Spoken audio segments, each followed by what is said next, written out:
Chapter 1. Entering the game. Brain storage. Beep. Yaya frowned slightly, gently rubbing her aching temples as she slowly opened her somewhat dazed eyes.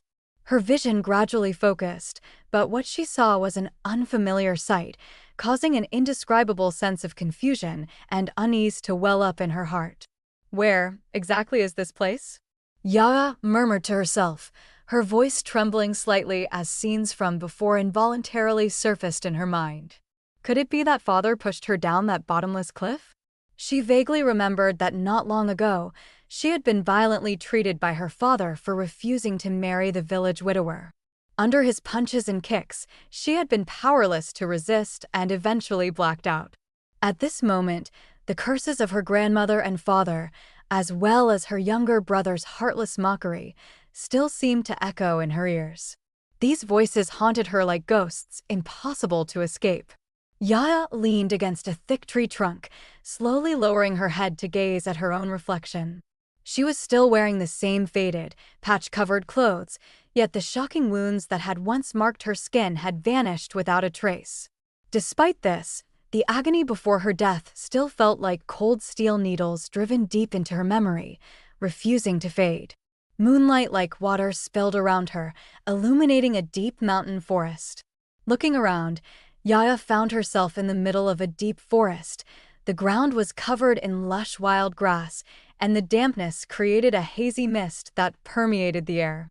The trees were tall and dense, but fortunately, the area where she stood was sparse, giving her some breathing room. How did I end up here? Just then, a strange, mechanical voice suddenly rang out in her mind, like a call from another world, eerie and abrupt. Welcome to the survival game. The Novice Quest has been activated. Novice Quest 1, please repair the thatched hut to make it your haven. Upon completion, the backpack function will be unlocked. Not far away. Beside a towering tree stood a dilapidated thatched hut, and the clearing next to it was overgrown with wild grass half a meter tall. Yaya carefully navigated through the wild grass growing rampantly before her, slowly walking to the door of the thatched hut. Just as her slender palm rested gently on the rickety door of the thatched hut, preparing to push it open, the wood, already eroded by time, silently crumbled where her fingertips touched. With that faint cracking sound, a palm-sized hole appeared in the already shabby-looking door. Yaya took a small step back, fearing that if she wasn't careful, the precarious door would turn into a pile of debris at her touch. Creak. A piercing sound broke the silence. As the door hinges turned, dust billowed inside the thatched hut, and a stale, dusty scent wafted toward her. Cough, cough. Yaya was choked by the sudden dust and coughed repeatedly. She covered her mouth and coughed several more times, trying to clear the discomfort from her throat. As the dust gradually settled, the layout inside the thatched hut was revealed. In the upper left corner of the room, a small bed lay quietly, adjacent to a small wardrobe. At the foot of the bed, a wooden table stood firmly next to an ancient chair. Although the furniture was complete, the entire room was shrouded in thick dust, appearing quite desolate. Cobwebs were everywhere, spreading from the corners of the walls to the ceiling. Moonlight filtered through the gaps in the roof, casting mottled shadows on the dust. Yaya first walked toward the window. Given her previous experience, she became even more cautious, minimizing the range of her movements as much as possible. But just as her hand was about to touch the window, the entire frame suddenly lost its support and fell straight down like a heavy stone slab, slamming hard onto the grass outside. Bang! Yaya! A scam? Although this thatched hut was already in ruins, with the thatch on the roof swaying in the wind and the walls covered in the unsightly marks of time, Yaya's mood was not affected. On the contrary, an inexplicable joy welled up in her heart because this place provided her with a shelter from the wind and rain. She inadvertently looked up, her gaze passing through the dilapidated eaves and resting on the roof of the thatched hut. A massive hole had actually split open in the roof. Since the thatched hut was located under a towering tree, the hole had instead become a natural window, allowing the tree's dense branches and leaves to penetrate the opening in the roof and grow inside. The branches and leaves swayed gently in the breeze, bringing bursts of natural fragrance, even though this hole made the thatched hut look somewhat pathetic. I should clean this place up first. Although she was still completely bewildered as to why she had come to this place, her survival instinct told her that only by completing the novice quest in front of her would she have a chance to survive. That voice had vanished after giving the instructions, as if silently waiting for her to complete the novice quest before appearing again. Yaya found a sharp-edged stone nearby. Holding this stone, she went to the front of the door and began to skillfully cut away the rampantly growing wild grass. Although the wild grass grew luxuriantly, it could not stop her movements, and the small area in front of the door gradually revealed its original appearance. After finishing the mowing, Yaya did not stop. She deftly snapped a straight branch from a nearby large tree, folded the wild grass she had previously cut, and tied it tightly to the end of the branch. Thus, a crude but practical broom was completed. Yaya carefully took a handkerchief from her pocket and tied it over her face to ensure that dust would not enter her respiratory tract. Holding the broom, she slowly stepped into the house and began cleaning from top to bottom. She first focused her attention on the ceiling, carefully clearing away all the cobwebs. Next, she used the broom to reach every wall and every piece of furniture in the room, sweeping away the dust one by one. The dust on the ground piled up more and more, but Yaya did not complain at all. She bent down and swung the broom toward the outside, sending the dust out of the thatched hut bit by bit. After multiple uses, the simple broom she made gradually wore out. It wasn't until several brooms were discarded that the inside of the thatched hut was finally mostly cleaned. At this moment, Yaya was exhausted to the extreme. She slumped down on the ground covered in wild grass, gasping for breath. Before she came to this place, she had not had a full meal for several days, which made her body extremely weak. Despite this, she did not dare to be the least bit negligent. Very little of the newly cut wild grass remained, so she fixed her gaze on the wild grass surrounding the thatched hut. This wild grass grew far too luxuriantly, towering high and almost completely obscuring the thatched hut. If she wanted to live here for a long time, she had to thoroughly clear away this wild grass. Places where wild grass grew in abundance were always prone to hiding unknown dangers, such as those cunning and deadly venomous snakes. Yaya harvested half of the wild grass near the thatched hut, feeling that these grasses should be enough for her to use. So, she found 2 wooden sticks of suitable length nearby and wove the wild grass onto these sticks. One of them she hung in front of the door as a door curtain. The other she hung on the window as a window curtain. With the remaining wild grass, Yaya wove a crude mat and placed it on the solitary bed. That bed was extremely simple, consisting only of a mottled wooden board supported by 4 stones, forming the only resting place in this thatched hut. In this small and somewhat dilapidated thatched hut, the only thing that could hold some items was that inconspicuous little wardrobe in the corner. She had opened it before. Inside, besides dense cobwebs and a hint of musty smell, it was completely empty. By the time she had finished tidying up the simple thatched hut, the sky was already turning pale, indicating that the sun was about to leap over the horizon. Yaya looked up at the gradually whitening sky and lay down on the hard bed, intending to close her eyes and rest for a while. Just then, that chillingly familiar, emotionlessly cold mechanical voice echoed in her mind once again. Chapter 2: Planting Profession. Player Novice Quest 1 completed. Backpack function unlocked. Novice Quest 2.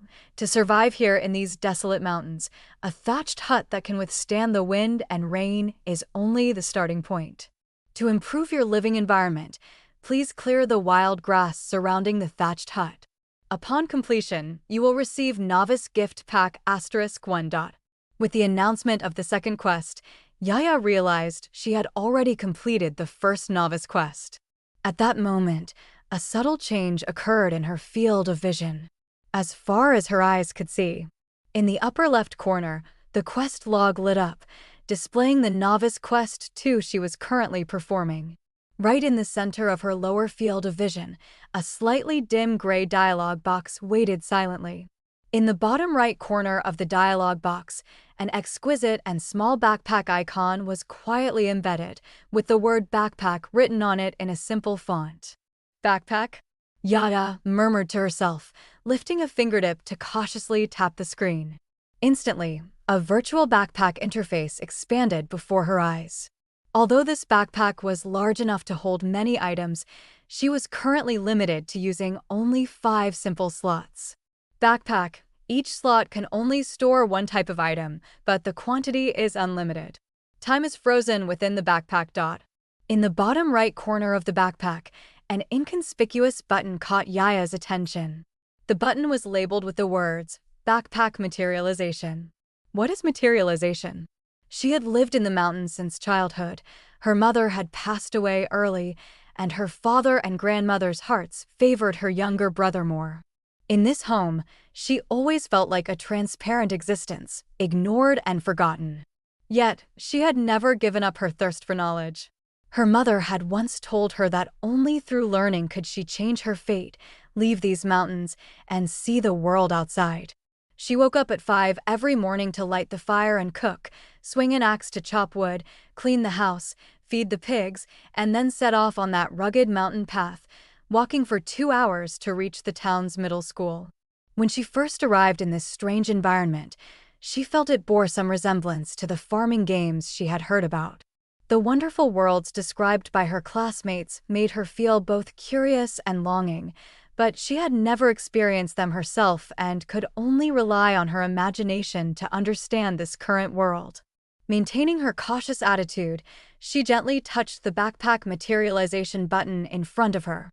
With a soft beep, a small satchel woven from emerald green grass silk suddenly appeared in her hand. This small satchel was delicate and exquisite, colored the tender green of fresh grass. At the very top of the satchel, it was adorned with a small pink flower with soft, delicate petals. Her figure appeared small and thin due to long-term malnutrition. Therefore, when she slung the small satchel over her shoulder, it seemed as if it were custom-made for her, fitting perfectly at her waist. It neither hindered her movement nor drew unwanted attention. Yaya gently reached out, her fingertips brushing the grassy surface of the satchel before reaching inside. She was surprised to find that despite its small exterior, the space inside the bag was surprisingly spacious and cleverly divided into 5 independent sections, exactly like the layout she had seen in the virtual backpack. So this is backpack materialization. By now, the sun had slowly risen, and golden light flooded the earth, adding a touch of warmth to this peaceful morning. For Yaya, this warm sunlight did not bring much comfort, as Novice Quest 2 was waiting for her to complete it. Now was not the time to indulge in comfort and ease. Clear it clean. Looking at the quest, Yaya fell into deep thought, her gaze slowly shifting to the wild grass growing wildly around the thatched hut. Although she had already cleared some of the wild grass earlier, it was only a range of about 10 centimeters outside the thatched hut. The quest simply mentioned clearing the wild grass surrounding the thatched hut without explicitly stating to what extent it needed to be cleared. To what extent must I clear it to complete the quest? I'll try first. She decided to follow her own pace and cut down the remaining wild grass around the thatched hut. If the quest progress bar remained stagnant, she would then consider expanding the clearing area. She had no proper tools and could only continue using the sharp stone she had discovered by chance, cutting away the weeds near the thatched hut bit by bit. Yaya skillfully brandished the stone with both hands, sweat slowly sliding down her forehead and dampening her hair. As time passed, her back gradually arched, and her breathing became slightly heavy. Just as Yaya was fully concentrated on cutting the wild grass around the thatched hut, suddenly, an emerald green snake slithered out silently from behind her. Its scales shimmered with a dazzling light under the sun's rays. The green snake slowly raised its head, flicked its tongue at Yaya, and let out a hissing sound, as if issuing a warning to her. This sudden encounter made Yaya freeze instantly, her heart racing, and a surge of fear rushed from the soles of her feet straight to her head. But she quickly composed herself, taking a few deep breaths to calm down. Panic now would only put her in a more dangerous situation. She stood still, not daring to move a muscle, her peripheral vision fixed on the snake, fearing she might accidentally provoke it. She cautiously looked around, trying to find some tools for self-defense or something that could scare the green snake away. Just as Yaya was feeling apprehensive and preparing to take further action, the green snake suddenly turned around and elegantly slithered back into the dense grass. Its figure gradually disappeared under the cover of the weeds, as if it had never appeared. Phew! Yaya let out a long, soft breath, the tension and fear in her heart releasing along with that breath. This time she did not act recklessly. Instead, she cautiously walked to a small tree not far away and climbed up to the treetops in a few movements. Sitting in the middle of the main trunk, she tried to snap a branch with her hands, but found she lacked the strength. So, she changed her method, giving a fierce kick. The nearby branch with emerald green leaves snapped and fell to the ground. Lightly jumping down from the tree, Yaya stripped the leaves and small twigs from the branch until she was left with a fairly sturdy wooden stick. Because the end of this wooden stick had been forcibly snapped off, it was not smooth. Even without intentional sharpening, its tip was already sharp enough. Yaya gripped the wooden stick tightly and returned to her previous position. She first swung the wooden stick, sweeping it several times through the lush wild grass, each sweep accompanied by the rustling of grass and flying dust. After confirming there was no danger, she began to pick up the stone beside her and continued cutting the grass. In this way, Yaya moved through the wild grass, sweeping with the wooden stick while constantly swinging the stone to cut the grass stems. By the time she had cut all the wild grass within a 10-centimeter radius of the thatched hut and piled it neatly beside it, blisters had been rubbed onto her hands by the stone. Player Novice Quest 2 completed. Reward: Novice Gift Pack *1. Novice Gift Pack *1 has been delivered to your backpack. Please choose a professional direction as soon as possible. Once selected, the Novice Gift Pack will open automatically. Chapter 3: Completing all newbie quests. The game notification sound arrived like a gentle breeze, quietly swirling around her ears. A striking yellow box suddenly appeared on the screen before her. Inside the yellow box, 4 buttons were displayed quietly, each emitting a faint glow. The 4 buttons were labeled with 4 large characters: planting, gathering, hunting, and fishing. These 4 options felt as if the game world were reaching out its hands to her, inviting her to step into different fields and experience diverse lives. However, aside from these 4 prominent options, the screen provided no further explanation or guidance. Yaya lowered her gaze to look at her thin, small body and silently ruled out the hunting option. In her understanding, hunting was the exclusive domain of strong, sturdy hunters who often spent years learning techniques and knowledge under the guidance of veteran hunters. Although she couldn't help but try to catch fish by the river when she was hungry, the river water became bone-chillingly cold in winter, and the fish would hide away without a trace. While gathering seemed feasible, it relied too much on luck. She had gone up the mountain to look for mushrooms and wild fruits before, but these resources couldn't guarantee long-term stability. After careful consideration, Yaya finally decided to choose the planting profession. Compared to other professions that required specific skills and luck, planting seemed more stable. As long as she was willing to put in the effort and farm patiently, she could ensure a steady source of food. Congratulations to the player for successfully choosing the planting profession. The newbie planting gift pack has been opened. Level 1 Vegetable Garden *1, Random Tool Gift Pack *1, Random Seed Gift Pack *1, Water Bucket *1. As she received the information, these 4 items miraculously appeared in her backpack. Unfazed, she lifted her finger and lightly tapped to check. The Random Tool Gift Pack opened, containing 3 tools: an axe, a dagger, and a sickle. Similarly, the Random Seed Gift Pack contained 3 types of seeds: peach tree seeds, potato seeds, and morning glory seeds. Which one she would receive was entirely random. Yaya cautiously opened the Random Tool Gift Pack, and a dazzling white light flashed like a meteor across the night sky, brilliant yet brief. As the light gradually faded, a sharp sickle appeared prominently in her backpack. Next, full of anticipation, she prepared to open the Random Seed Gift Pack, praying silently, "Please give me potato seeds so I won't have to go hungry anymore." The game did not seem to hear her plea.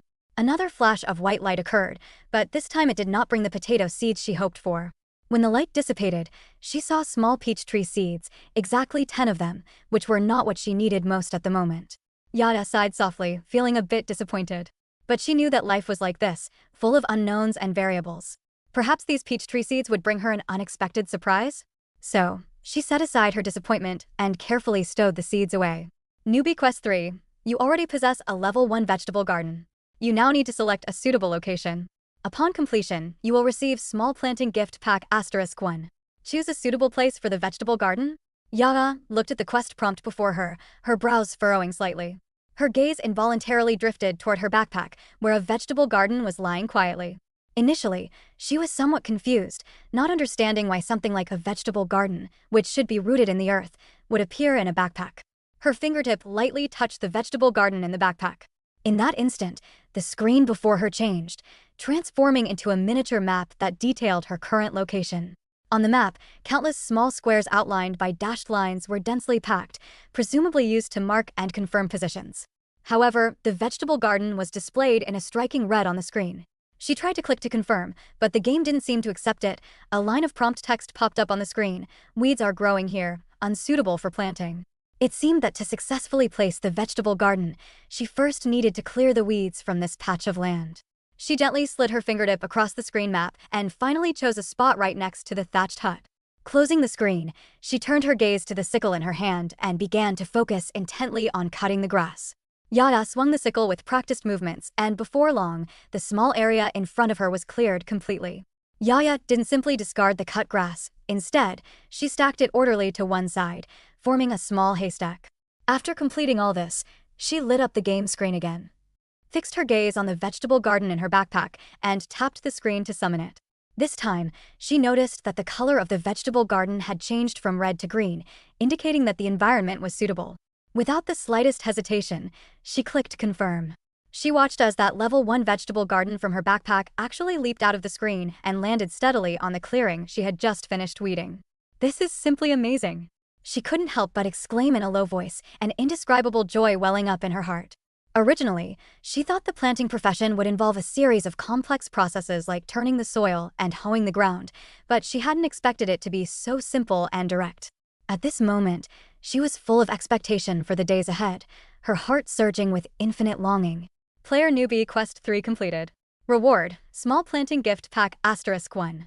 Newbie Quest 4. After possessing a piece of fertile land and seeds, you must carefully plant the precious seeds into the vegetable garden.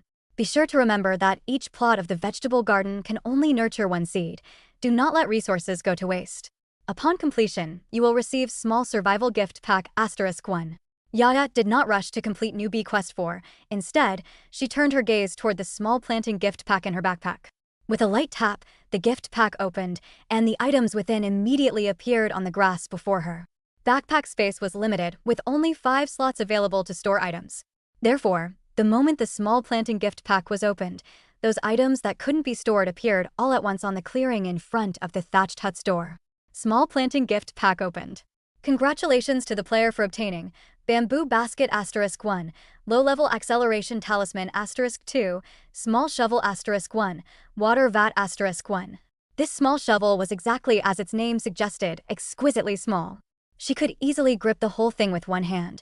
The head of the shovel was only about the size of her palm, and its total length was nearly the same as her forearm. The water vat nearby, however, stood in sharp contrast to the small shovel. It was a large ceramic vat a full meter high. Yaya tried to lift her hand to move the water vat, but she found its weight far exceeded her imagination. Even using all her strength, the water vat remained completely motionless. She took the bamboo basket out of her backpack. There was nothing special about this bamboo basket. It could only be held in her arms, having no decorations and, more importantly, no convenient straps. Yaya gently stroked the edge of the bamboo basket and couldn't help but wonder to herself, it seems I'll have to find some free time to weave some straps for this basket. It'll be more convenient to carry on my back that way. She placed the bamboo basket by the bed and then put the small shovel, water bucket, and sickle into it one by one, tidying them up. In this way, 3 empty slots were freed up in her backpack. Fixed her gaze on the vegetable garden in her backpack and tapped the screen to summon it. This time, she noticed that the color of the vegetable garden had changed from red to green, indicating that the environment was suitable. Without the slightest hesitation, she clicked confirm. She watched as that level 1 vegetable garden from her backpack actually leaped out of the screen and landed steadily on the clearing she had just finished weeding. This is simply amazing. She couldn't help but exclaim in a low voice, an indescribable joy welling up in her heart. Originally, she thought the planting profession would involve a series of complex processes like turning the soil and hoeing the ground, but she hadn't expected it to be so simple and direct. At this moment, she was full of expectation for the days ahead, her heart surging with infinite longing. Player Newbie Quest 3 completed. Reward: Small Planting Gift Pack *1. Newbie Quest 4. After possessing a piece of fertile land and seeds, you must carefully plant the precious seeds into the vegetable garden. Be sure to remember that each plot of the vegetable garden can only nurture one seed. Do not let resources go to waste. Upon completion, you will receive Small Survival Gift Pack *1. Yaya did not rush to complete Newbie Quest 4. Instead, she turned her gaze toward the small planting gift pack in her backpack. With a light tap, the gift pack opened, and the items within immediately appeared on the grass before her. Backpack space was limited, with only 5 slots available to store items. Therefore, the moment the small planting gift pack was opened, those items that couldn't be stored appeared all at once on the clearing in front of the thatched hut's door. Small planting gift pack opened. Congratulations to the player for obtaining Bamboo Basket *1, Low-Level Acceleration Talisman *2, Small Shovel *1, Water Vat *1. This small shovel was exactly as its name suggested, exquisitely small. She could easily grip the whole thing with one hand. The head of the shovel was only about the size of her palm, and its total length was nearly the same as her forearm. The water vat nearby, however, stood in sharp contrast to the small shovel. It was a large ceramic vat a full meter high. Yaya tried to lift her hand to move the water vat, but she found its weight far exceeded her imagination. Even using all her strength, the water vat remained completely motionless. She took the bamboo basket out of her backpack. There was nothing special about this bamboo basket. It could only be held in her arms, having no decorations and, more importantly, no convenient straps. Yaya gently stroked the edge of the bamboo basket and couldn't help but wonder to herself, it seems I'll have to find some free time to weave some straps for this basket. It'll be more convenient to carry on my back that way. She placed the bamboo basket by the bed and then put the small shovel, water bucket, and sickle into it one by one, tidying them up. In this way, 3 empty slots were freed up in her backpack. Chapter 4. Affinity Skill Book. Yaya stored the water vat into her backpack and lightly tapped the use button. The scene was exactly the same as when she had set up the vegetable garden earlier. Some of the weeds near the thatched hut had already been carefully cleared away, so she placed the water vat next to the door. Only then did she take a peach tree seed from her backpack and, carrying a small shovel, walked with light steps to the edge of the vegetable garden. This vegetable garden was small and neatly square, with an area of about 1 square meter. How do I plant this? A hint of doubt couldn't help but rise in Yaya's heart as she looked down at the peach tree seed in her hand, her gaze shifting across the small vegetable garden before her. She walked to the center of the vegetable garden, lightly swung the small shovel to dig a delicate little hole in the soil, and placed the peach tree seed inside.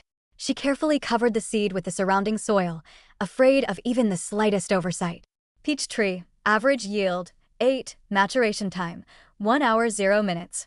After the peach tree seed was cautiously buried in the soil, a flash of light suddenly erupted in Yaya's field of vision, and detailed data about the seed immediately appeared on the game screen. Player Novice Quest 4 completed. Reward: Small Survival Gift Pack *1. Congratulations to player Yaya for completing all novice quests. You have gained a preliminary understanding and recognition of the rules of this game and the basic knowledge of the planting profession. Now, player Yaya will formally step into the survival game. Please adjust your mindset and make sufficient preparations. Entering countdown, 3, 2, 1. Player Yaya has successfully completed the novice quests and smoothly entered the survival game. You have been assigned to Channel 1234 to share information with other players. The trading plaza and mall are now open. In view of player Yaya being the 501st player to enter this channel, according to the rules, no reward has been obtained. This game message was like a bolt of lightning across the night sky, instantly illuminating Yaya's vision. She carefully read the content of the message and learned that she had been assigned to Channel 1234. Because she was the 501st player to enter this channel, she missed out on any rewards, a piece of news that made Yaya feel a bit disappointed. Just then, the game interface flashed again, and another message abruptly popped up, interrupting Yaya's thoughts. Update prompt: with the unfortunate passing of individual players, player Yaya has unexpectedly become the 499th player to enter the channel. For this, the game specially grants her 1 card draw opportunity. When this game notification rang in Yaya's ears, not much joy appeared on her face, because in this game, a player's death was not merely a virtual elimination. She slowly looked up and glanced around, only to see that the surrounding scenery remained as before, without the slightest change. But on the game screen before her, subtle changes were quietly occurring. The originally monotonous gray chat box had now turned into vibrant colors, and the messages on it were constantly emerging like flowing water, making it hard to take everything in. In the top right corner of the screen, two brand new icons quietly emerged. One was the mall and the other was the trading plaza. Other than that, there were no other significant changes to the game interface. Suddenly, the game screen in front of Yaya suddenly glowed with a faint golden light. As the golden light faded, 100 glittering golden cards appeared in the center of the screen. These cards were each identical and neatly arranged on the screen. This should be the lottery segment the game mentioned. Yaya did not hesitate much. With a light touch of her finger, she randomly selected a card. She didn't have much expectation in her heart. After all, luck was always something unpredictable. Her fingertip lightly touched that card, and almost in an instant, the other 99 cards that had filled the screen vanished without a trace, as if blown away by an invisible wind. The entire screen was left with only this solitary card, quietly suspended there. As an even more dazzling golden light swept across the screen, the card began to slowly rotate under Yaya's gaze. Yaya stared at the card and saw a few words written on it: Affinity Skill Book. Skill activated. Affinity Skill. Affinity skill, whether it is vibrant animals or swaying plants, all seem to hold an extraordinary fondness and closeness toward you. Your presence seems to possess an indescribable magic, making all living beings willing to approach you and keep you company. After reading the detailed description of the affinity skill, Yaya couldn't help but feel the practicality of this skill. In the next second, a notification suddenly appeared in the game channel. Channel 1234. 612/10,000. Congratulations to player Yaya for her immense luck in the lottery, drawing one skill book. Other envious players, please keep up the effort. This message was like a shooting star across the night sky, brief and dazzling, and was quickly submerged by the tide of chat messages from the players. However, a few quick-eyed players still managed to catch this notification. Didn't the number of players in the channel already reach 500 just now? How could someone still get a skill book? That's because some players died earlier, so the players who joined later filled their spots. Players have already died? That player who joined later is really lucky. Not only did they successfully squeeze into the top 500, but they even got a skill book. But which kind of skill book is it exactly? I was right behind her. If I could have been just a bit faster, that skill book should have been mine. But at least I pulled 10 wild vegetable steamed buns. Although I won't starve, they really taste terrible. Girl upstairs, if you think they taste bad, then give them to me. I definitely won't mind. Even if they're sour, I'll swallow them down like treasure. What kind of place is this? Could it be that this is just a game? Has any of you played it before? I've never played such a trashy game. In a game, we can still respawn, but there's no such treatment here. Just now, I was almost bitten by a poisonous snake in a tree. What a hellish place. Another player described their encounter with lingering fear, their message carrying a hint of undisguisable terror. It seems people really can die here. Have you guys noticed? You can no longer find those very active players in the channel anymore. As soon as this message came out, the originally bustling chat in the channel instantly fell silent. All the players watching the channel information fell into a deep silence, and the atmosphere became exceptionally oppressive. They began to realize that this world did not seem as simple as they had imagined. For a moment, the channel fell into an eerie silence. Every player was thinking about the same question: what kind of world exactly is this? When will they be able to leave? Chapter 5. A Hearty Meal. Yaya's gaze fell on the screen. The messages in the channel seemed frozen, falling into an eerie silence. Her finger unconsciously brushed the screen and began to slide upward slowly. The text on the screen rolled up with her movement, each line of words like a moment from the past being reawakened, leaping before her eyes. How come even the residents changed after choosing a profession? This is such a scam. I originally chose the hunting major with great enthusiasm, but as soon as I entered, I was facing a spooky cave entrance. Is there actually a wild beast inside this cave? Brother above, let me give you a warning. Be careful. I just heard that some players were assigned to caves where bears actually appear. What should I do? I originally wanted to choose the gathering profession, but my hand slipped and I accidentally clicked hunting. At least you guys have a cave. I chose the fishing profession and only got a crude tent. I feel like a light breeze could blow it away. Moreover, our tent is pitched by the river. If it rains and the water level rises, what are we supposed to do? Then what are you standing around for? Hurry up and move the tent to a safe place while you have time. The riverside isn't safe. Those wild beasts need water sources too. Besides, don't we have a game backpack? We can totally put the tent into the backpack when we're not using it. You guys are still complaining here? We in mining are the ones truly suffering. We were actually assigned to dilapidated mine shafts. These shafts could collapse at any moment. It's like having a sharp sword hanging over our heads. Didn't the quest give us tools? We can chop trees to support the mine. Right now, the wood supporting the shafts is completely rotten, like an old man. It can't hold up anymore. I had bad luck today and opened a dagger. Now I'm chopping a tree bit by bit, hoping to successfully fell one before I go to sleep tonight. Otherwise, I really won't feel at ease. Looking at it this way, it seems the players in the planting profession have it more comfortable. Actually, everyone's situation is more or less the same. Although our thatched hut hasn't changed, you know how dilapidated this thatched hut is. Plus, with the wild grass everywhere, haven't you noticed the venomous snakes hidden within? Don't say anything more. While there are no quests, hurry up and get to work. After Yaya's careful observation, she discovered that in this game, different profession choices led to players being assigned to vastly different living environments. Furthermore, the players in the channel were like people living in their own little worlds, rarely having the chance to meet one another. In that deathly silent channel, a player suddenly broke the long silence, sending several long messages in a row. Everyone can build some fences near their home, or set up some simple traps to guard against the wild beasts that frequently appear. I chose the hunting major. I suggest everyone start by hunting small animals to gradually familiarize yourselves with the habits of the creatures on this land. As for those fierce large animals, try to avoid provoking them and keep your distance. Players who chose other professions shouldn't be too eager for success either. Our primary task is to ensure our own safety. Finally, I want to remind everyone to remain vigilant and not trust others easily, but also to cooperate with others at the appropriate time. Only in this way can we survive here. Perhaps because he had entered this channel early and witnessed all the changes within, he had a more comprehensive and profound understanding of everything here.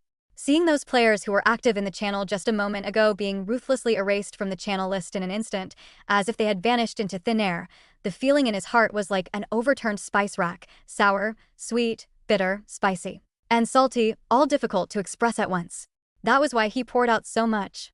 As for whether other players would follow his advice, that was beyond his control. After posting the messages and releasing the doubts and dissatisfaction in his heart, this player focused back on the matters at hand. Fences? Traps?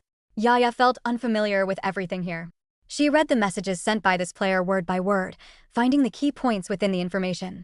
Looking around, she saw the crude thatched hut standing lonely in the woods, completely devoid of defensive power. The surrounding trees were dense and towering, as if peering at this fragile little hut from the shadows. Since there were no novice quests to complete now, Yaya considered whether she should go chop some wood to build a fence around her thatched hut.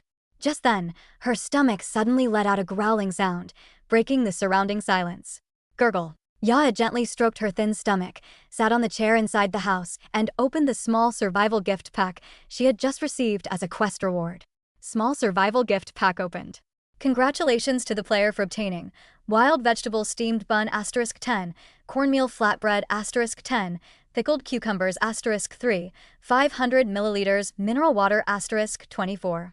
When these 4 items were lined up before her eyes, Yaya's eyes grew wide and round, shocked that all this food actually belonged to her alone. Thinking back to her days at home, she always ate leftovers. Having one meal while missing the next was the norm. Now, everything before her eyes was as beautiful as a dream. She reached out her small, tender hands and carefully picked up a wild vegetable steamed bun. This steamed bun was even a bit larger than her small hand. Yaya did not use these food items immediately. Instead, she planned to first take out the peach tree seed and the low-level acceleration talisman from her backpack. Unexpectedly, the low-level acceleration talisman seemed bound by some force, and she couldn't take it out no matter what. Left with no choice, she could only take out the peach tree seed first. Fortunately, the peach tree seed was contained in a small cloth bag. She put the peach tree seed into her jacket pocket. To further ensure the safety of the seed, she even tied the bag's string firmly around a button so that even if the pocket tore, the seed would remain safe. After confirming the seed was properly protected, she then turned to put the food laid out on the table into her backpack. To her, food was undoubtedly of vital importance in life. The torment of hunger and the pain of her stomach touching her spine were experiences she never wanted to have again. Moreover, time inside the backpack seemed to stand still, which meant she didn't have to worry about the wild vegetable steamed buns and cornmeal flatbreads spoiling or being eaten by ants or mice. Selecting a few relatively clean leaves from the grass pile outside the thatched hut, she skillfully wove them into a plate-like shape to hold the food. Afterward, she walked to a nearby tree, her gaze wandering through the dense foliage, carefully selecting 2 small wooden sticks of moderate thickness and similar length from the branches. Returning to the thatched hut, Yaya took out 1 wild vegetable steamed bun, 1 jar of pickled cucumbers, and 1 bottle of mineral water from her backpack in sequence, and placed them on the table. Chapter 6. Daily Quests. Yaya placed the wild vegetable steamed bun on the newly woven grass mat in front of her and opened the jar of pickled cucumbers. She skillfully used 2 small wooden sticks as chopsticks to pick a cucumber out of the jar and placed it next to the wild vegetable steamed bun. Her eyes showed how much she cherished it. She didn't dare take more, fearing she might waste this rare food. She split the wild vegetable steamed bun in half, picked up 1 half, and put it into her mouth along with the pickled cucumbers, chewing carefully. For other players, the texture of the wild vegetable steamed bun was not ideal. Its slight acidity and the bitterness after chewing made it far less delicious than white flour steamed buns. However, Yaya was not picky at all. She would even carefully pick up a tiny crumb that fell on her clothes and put it in her mouth. This time, she was truly hungry. Without any more hesitation or delay, she feasted on the bun filled with the aroma of wild vegetables, eating 3/4 of it in one go. After eating, she gently stroked her slightly bulging belly and let out a satisfied burp. Burp, asterisk. The sound echoed in the empty forest, carrying a sense of satisfaction and comfort. In fact, Yaya's appetite was far greater than this. Her stomach seemed capable of holding much more food. But thinking that she still had to chop trees in a bit and that overeating might cause discomfort, she resisted the urge to continue eating. She put the remaining small piece of wild vegetable steamed bun back into her backpack, then turned to the mineral water nearby, gently unscrewing the cap and taking small sips. The cool water flowed down her throat, moisturizing her parched throat and stomach, making her feel a wave of comfort and ease. After eating and drinking her fill, Yaya's gaze instinctively turned to the game screen. After confirming that no new tasks had appeared, she leaned over to pick up the bamboo basket and sickle from the ground and headed outside. She wasn't in a hurry to chop trees. Instead, she sat down by the pile of grass to weave a practical strap for her bamboo basket. To ensure the bamboo basket strap could withstand long-term wear and tear, she first rubbed bundles of wild grass repeatedly in her palms until they became soft and resilient, then wove them into 2 grass ropes of equal length. Once the strap for the bamboo basket was finished, Yaya put it on her shoulders and gave it a slight bounce to ensure it was sturdy and durable and wouldn't easily break. Just then, the peach tree planted in the nearby vegetable garden had already borne fruit. Beep! Just as those peach trees in the vegetable garden were full of fruit, a clear beep suddenly rang in Yaya's mind. The scene before her eyes changed. The originally clear view was covered by a faint screen of light, and the game interface appeared out of thin air in her line of sight. The fruit trees planted in the vegetable garden have matured. Please harvest them as soon as possible. If delayed by more than 24 hours, the fruit will wither and die. Harvest? Yaya looked at the game screen in front of her in confusion, only to see a line of text displayed prominently on the screen. Her gaze moved down to the gray button below the prompt, which clearly had the word harvest written on it. She raised her hand, preparing to click the gray button, but found that her fingers seemed unable to touch it. At that moment, the prompt text on the screen suddenly changed. The auto-harvest function is currently inactive. Please harvest them yourself. Seeing that she needed to harvest the fruit herself, Yaya put on the bamboo basket she had just woven, took a chair, and went to the vegetable garden with great excitement. She saw that the peach tree, which had been a small seed an hour ago, had miraculously grown into a lush, large tree, and it was hanging with 8 tempting peaches. Yaya nimbly placed the chair under the peach tree, stepped on it, and reached out to pick all 8 peaches from the tree one by one, placing them into the bamboo basket.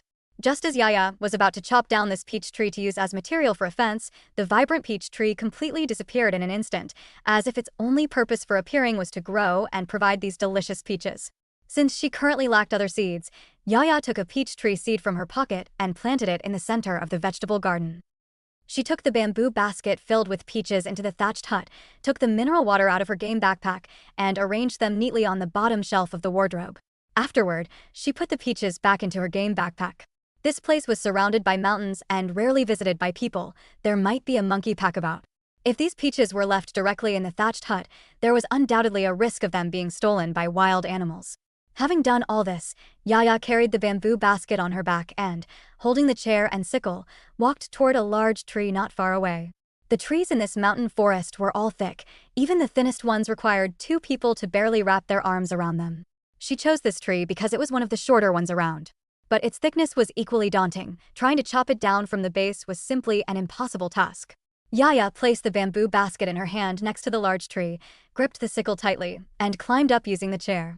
Asterisk thud. Thud. Thud. Asterisk. Yaya used all her strength, swinging the sickle in her hand to chop at the surrounding branches one after another. Before long, the ground was covered with a dense layer of chopped branches. After chopping off the branches around the main trunk where she was, Yaya was about to stand up to chop branches further away. Suddenly, a mechanical notification sound rang in her ears. Attention all players, daily quests have been released. 3 quest stages are set every day and will be refreshed the next day.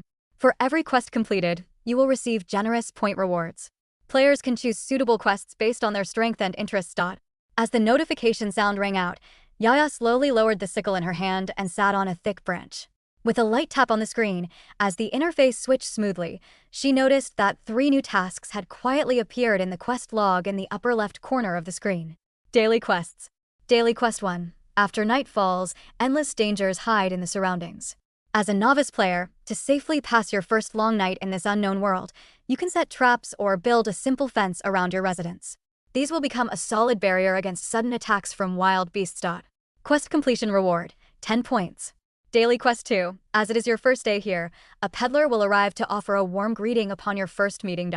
At this time, you have 2 options. First, entertain him as a host, which not only allows you to hear about the many walks of life in his work, but also lets you exchange for useful supplies through communication. Second, choose to drive him away to protect your independence and self-sufficiency. But you should know that every encounter is fate. If you miss this chance, it may be hard to meet such an enthusiastic peddler again. Reward for entertaining the peddler, 10 points. Reward for driving away the peddler, 1x small survival gift pack. Daily quest 3. A vegetable garden may inevitably face the risk of drying up if it relies solely on rain from the heavens. Finding a constant and clear source of running water is key to ensuring the life of the vegetable garden. Players, please explore the surroundings to find a stable and reliable water source to ensure the greenery of the vegetable garden lasts forever. Quest completion reward, 10 points. Chapter 7. The Peddler. Traps? Fences? After weighing her options, Yaya finally made up her mind and chose to build a fence. While traps seemed powerful with the tools she had on hand, it would likely be difficult to construct an effective one. In contrast, though a fence was simple, its strength lay in its practicality, as it could effectively deter some potential threats.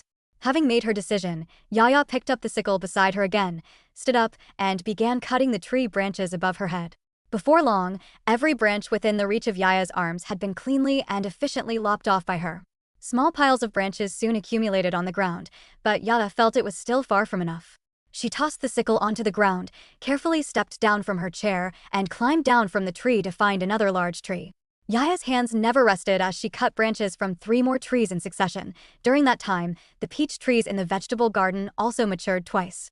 It wasn't until Yaya felt there were enough branches on the ground to build the fence that she finally came down from the high treetops. She squatted down, sickle in hand, and trimmed those messy branches into wooden sticks of roughly the same length. As for the twigs trimmed off, Yaya didn't just discard them carelessly. She carefully selected the usable parts and stacked them neatly to one side to be used as firewood reserves in the future. By the time she finished trimming the branches on the ground, the peach trees in the vegetable garden had matured again. Just as Yaya was preparing to sow seeds once more, a prompt suddenly popped up on the game screen. Vegetable garden level is limited. Today's planting has reached the maximum limit. There's even a maximum limit. Gazing at the words on the screen, Yaya couldn't help but whisper. At this moment, Yaya gradually realized that this world was full of various restrictions, rules that bound her every action. As time passed, she discovered that this world truly seemed to share many similarities with the games her classmates used to describe. Though she had never experienced one personally and only knew a little from their conversations, she couldn't be sure if she had truly transmigrated into a game after death. But one thing she was certain of. She seemed to have been reborn. Since fate had given her such a chance to start over, she resolved to live well in this life and focus on cultivating her own land.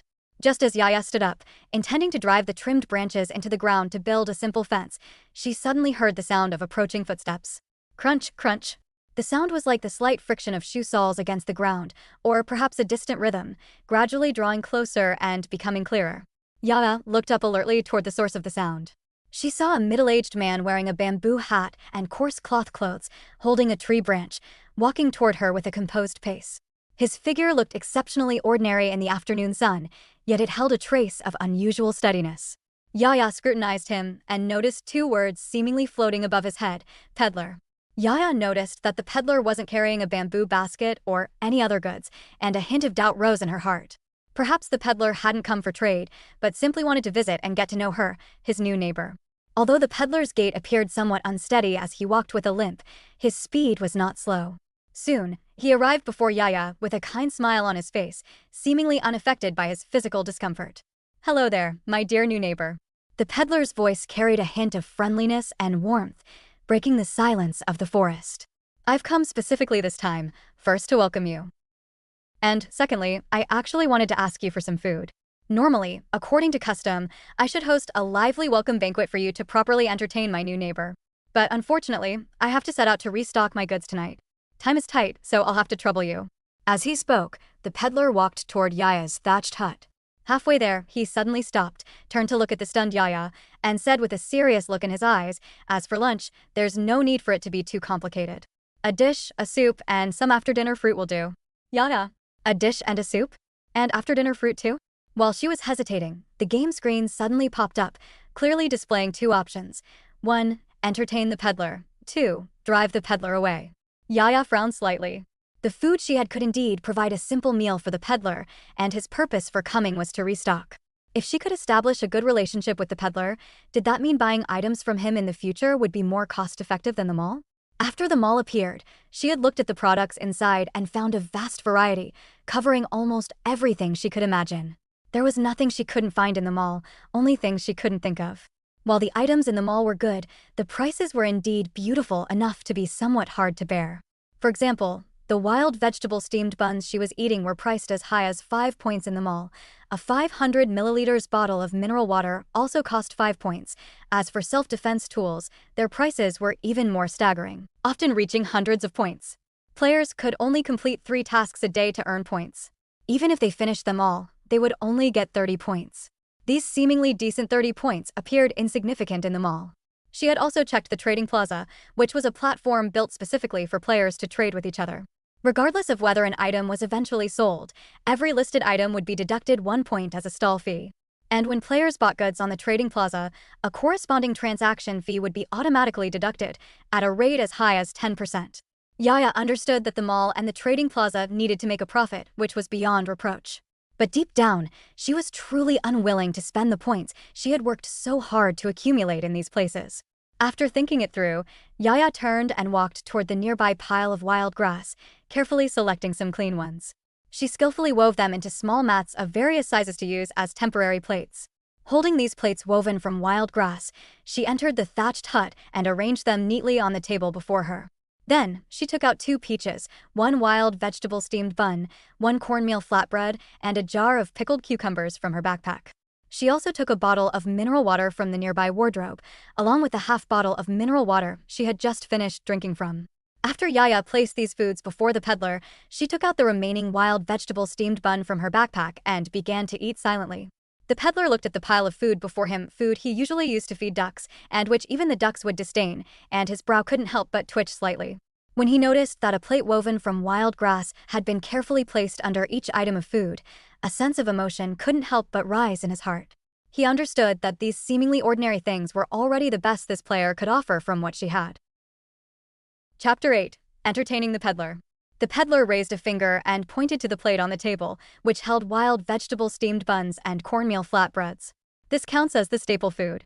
Then, his finger moved toward the straw plate containing pickled cucumbers and the mineral water bottle next to it. This counts as a refreshing side dish and soup.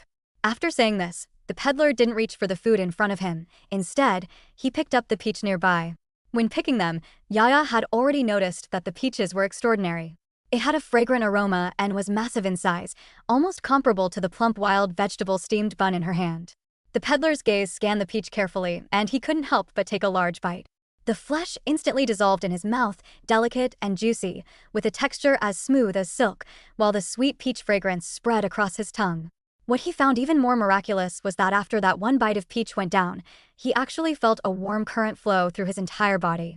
His leg, which often pained him due to an old ailment, actually felt much more comfortable at this moment, as if a mysterious power was quietly repairing his body. Although various thoughts were already surging in the peddler's heart, his face remained as calm as a quiet lake, showing no ripples. He quickly finished the peach in his hand in a few bites, not even stopping to spit out the pit, before pulling out a clean white handkerchief and carefully wrapping another peach on the table. Then, he gently placed the peach into his chest pocket.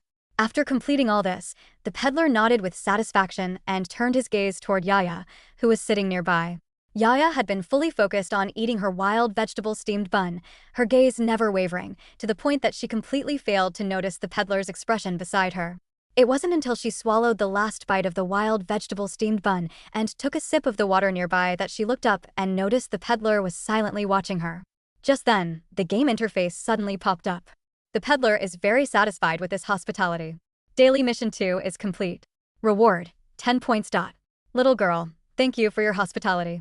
I came in a hurry this time and didn't bring any gifts, but there is one item that I think might be exactly what you need right now. As his voice fell, the peddler slowly extended his hand. In his palm lay a section of wood that looked ordinary, carved with a mottled fence pattern. Shabby fence, can be used directly. This is for you. The peddler smiled slightly and handed the item over. Yaya froze for a moment, then revealed a joyful smile as she reached out to take the unexpected gift. Thank you. I really need this. As soon as she spoke, a line of prompt text suddenly flashed on the game screen. Congratulations to the player for obtaining the fence to protect the thatched hut. Daily Mission 2 is complete. Reward, 10 points. Yaya hadn't expected that this seemingly ordinary peddler would actually bring her such an unexpected surprise. She expressed her heartfelt thanks to the peddler once again. Thank you. The peddler waved his hand, that warm smile still on his face. No need to be polite. I hope it can be of help to you. The peddler was very satisfied with the way Yaya treated him. He had encountered other players before, but their attitudes were either so cold that they shut him out, or they were blunt and extremely impolite. But this little girl in front of him showed unprecedented politeness, which made him very appreciative. Since he liked her so much, the peddler didn't mind giving her another helping hand. After leaving the thatched hut, the peddler glanced at Yaya's crude tools and couldn't help but shake his head helplessly. Little girl, I have one last thing here, but you need to exchange points for it. As soon as the peddler finished speaking, Yaya impatiently followed up. What is it? The peddler didn't keep her in suspense and held out his palm, upon which lay a strange stone. The surface of the stone wasn't smooth.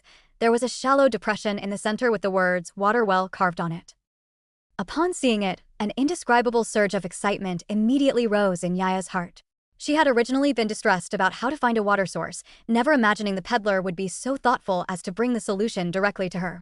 After the mission appeared, she had specifically checked them all. Even the most ordinary water well was priced at 500 points, which to her was no different from an unattainable astronomical figure. Standing before the peddler, Yaya cautiously and tentatively asked, "How many points does this water well require?" Her entire net worth at the moment was only 20 points. If the peddler's quote was too high, she would likely be unable to afford it. Only 20 points. These few simple words exploded in Yaya's ears like a clap of thunder. She couldn't believe her ears. This water well only cost 20 points? This was simply like a pie falling from the sky. Was this peddler here to do charity? Watching the ever-changing expressions on the little girl's face, the corner of the peddler's mouth couldn't help but curl into an imperceptible smile. Yes, this is the very last item I have on me. I'll give you a discount. It's only 20 points. Do you want it? Yes, yes, yes.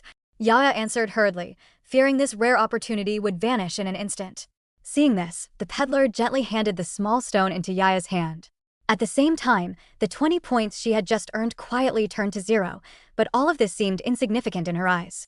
Congratulations to the player for obtaining a water source. Daily Mission 3 is complete. Reward, 10 points. Yaya was surprised to find that she had completed today's 3 missions so easily. She immediately took 2 peaches out of her backpack and handed them to the peddler. Uncle, if you have any cheap and good things in the future, could you save a portion for me? Yaya's voice was crisp and pleasant, carrying a sense of sincerity. The peddler's usual relationship with these players was nothing more than a simple business transaction, with no deep friendship to speak of. But at this moment, facing Yaya's sincere gaze and the gift of peaches, he couldn't seem to find any reason to refuse. He noticed that Yaya didn't seem to realize what extraordinary value peaches held for NPCs like them. And he didn't intend to reveal this secret to the innocent Yaya. Since players had stepped into this world, he was the only NPC they would encounter in the short term, so he wasn't worried about other NPCs posing a threat to Yaya. Every NPC had their own specific duties and roles. They didn't feed on players. The real danger lay not with the NPCs in the game, but with those players who appeared friendly on the surface, but harbored ill intentions. "Alright," the peddler said as he conveniently tucked the 2 fresh peaches into his chest pocket. "That's great. Thank you, uncle." Yaya's eyes sparkled with excitement. Before leaving, the peddler didn't forget to urge Yaya, try to avoid other players. If you can avoid contact, do so as much as possible. "Little girl, goodbye." "I'll remember." "Goodbye, uncle." Yaya waved her small hand, watching the peddler depart. She couldn't help but observe the peddler's retreating figure and felt it was a bit different from when he first arrived, as if his once infirm legs had regained their former flexibility. Chapter 9: Decoration Interface. After waving goodbye to the peddler, Yaya came to the front of the thatched hut and opened the game screen. As the screen opened, an icon she had never seen before appeared before her eyes. This icon was located next to the trading plaza in the upper right corner of the game interface. The icon was simple and clear, with 2 words written on it: decoration. Yaya reached out her finger and lightly touched the decoration icon. Suddenly, a notification box popped up in front of her. Notification: congratulations to the player for obtaining usable furniture. The decoration interface has been activated. As the notification box slowly faded, Yaya's gaze fell upon the game screen. Although the overall layout of the game interface hadn't changed, a new small box had been added to the very bottom of the screen, where the furniture she had just obtained lay quietly. With a light touch of Yaya's fingertip, the fence miraculously appeared on the game's virtual yet vivid screen. Although it looked a bit broken, its defensive power was surely much stronger than the fence she had woven from branches and wild grass. Now she only needed to find some wild grass and branches to patch the holes. There was no need to start from scratch and spend a lot of time and energy rebuilding it. Yaya carefully placed the fence around the thatched hut. She found that the dimensions of the fence weren't very large, but it was enough to surround her thatched hut. It maintained a distance of about 1 meter from the thatched hut, leaving just the right amount of space, neither obstructing passage nor failing to provide a degree of protection. After setting up the fence, Yaya touched the screen again and clicked on the water well. The water well seemed to have some unspeakable tacit understanding with the fence, as it also appeared dilapidated and worn out. The stones originally used to surround and protect it were now incomplete, with more than half of them missing. The rack next to the water well, originally used for placing buckets, had also become rotten and moldy under the erosion of time, looking as if it would turn to dust with a light touch. Where should I put this water well? After some consideration, she decided to place the water well next to the vegetable garden outside the fence. After settling the fence and the water well in place, Yaya reached out and touched the confirmation button in the upper right corner of the screen. With a flash of soft light, the game interface slowly faded away, eventually disappearing completely from her sight. Only when the light from the screen had completely vanished did she look up, her gaze falling upon the fence and water well in front of her. In reality, they looked much worse than they had on the screen. Vines were tangled on the fence, and the stones on the edge of the water well were weathered and peeling. Everything looked desolate and barren. Even so, compared to starting completely from scratch, the current situation was already considered lucky. Having completed the daily tasks, the plants in the vegetable garden no longer needed to be harvested every hour as before. Yaya finally managed to find some time to start tidying up the surroundings of the thatched hut. Holding her sickle, she danced across the open ground between the thatched hut and the fence, harvesting the wild grass that had encroached upon the space one by one. She wove these cut wild grasses into sturdy ropes. Then, picking up the branches she had just trimmed, she began to carefully repair the fence. She meticulously inserted the branches into the broken fence, binding and fixing them with wild grass rope. The fence was about 1 meter high. After the careful repairs, Yaya discovered that the fence actually had no gate. The gate that should have been there had long since vanished without a trace. Fortunately, quite a few remaining branches were still scattered on the ground. She carefully selected some branches of suitable length and skillfully tied them together to construct a rectangular gate. To make the fence gate sturdier, Yaya took 2 longer branches and wrapped them in a cross shape in the middle of the gate, forming a solid support. After making this simple fence gate, she used grass rope to tightly bind one side of the gate to the fence, ensuring the connection between the gate and the fence was unbreakable. Creak, creak.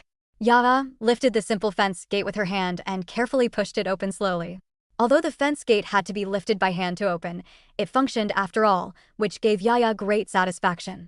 Coming to the water well, Yaya reached out and gently stroked the support stand above the well used for hanging buckets.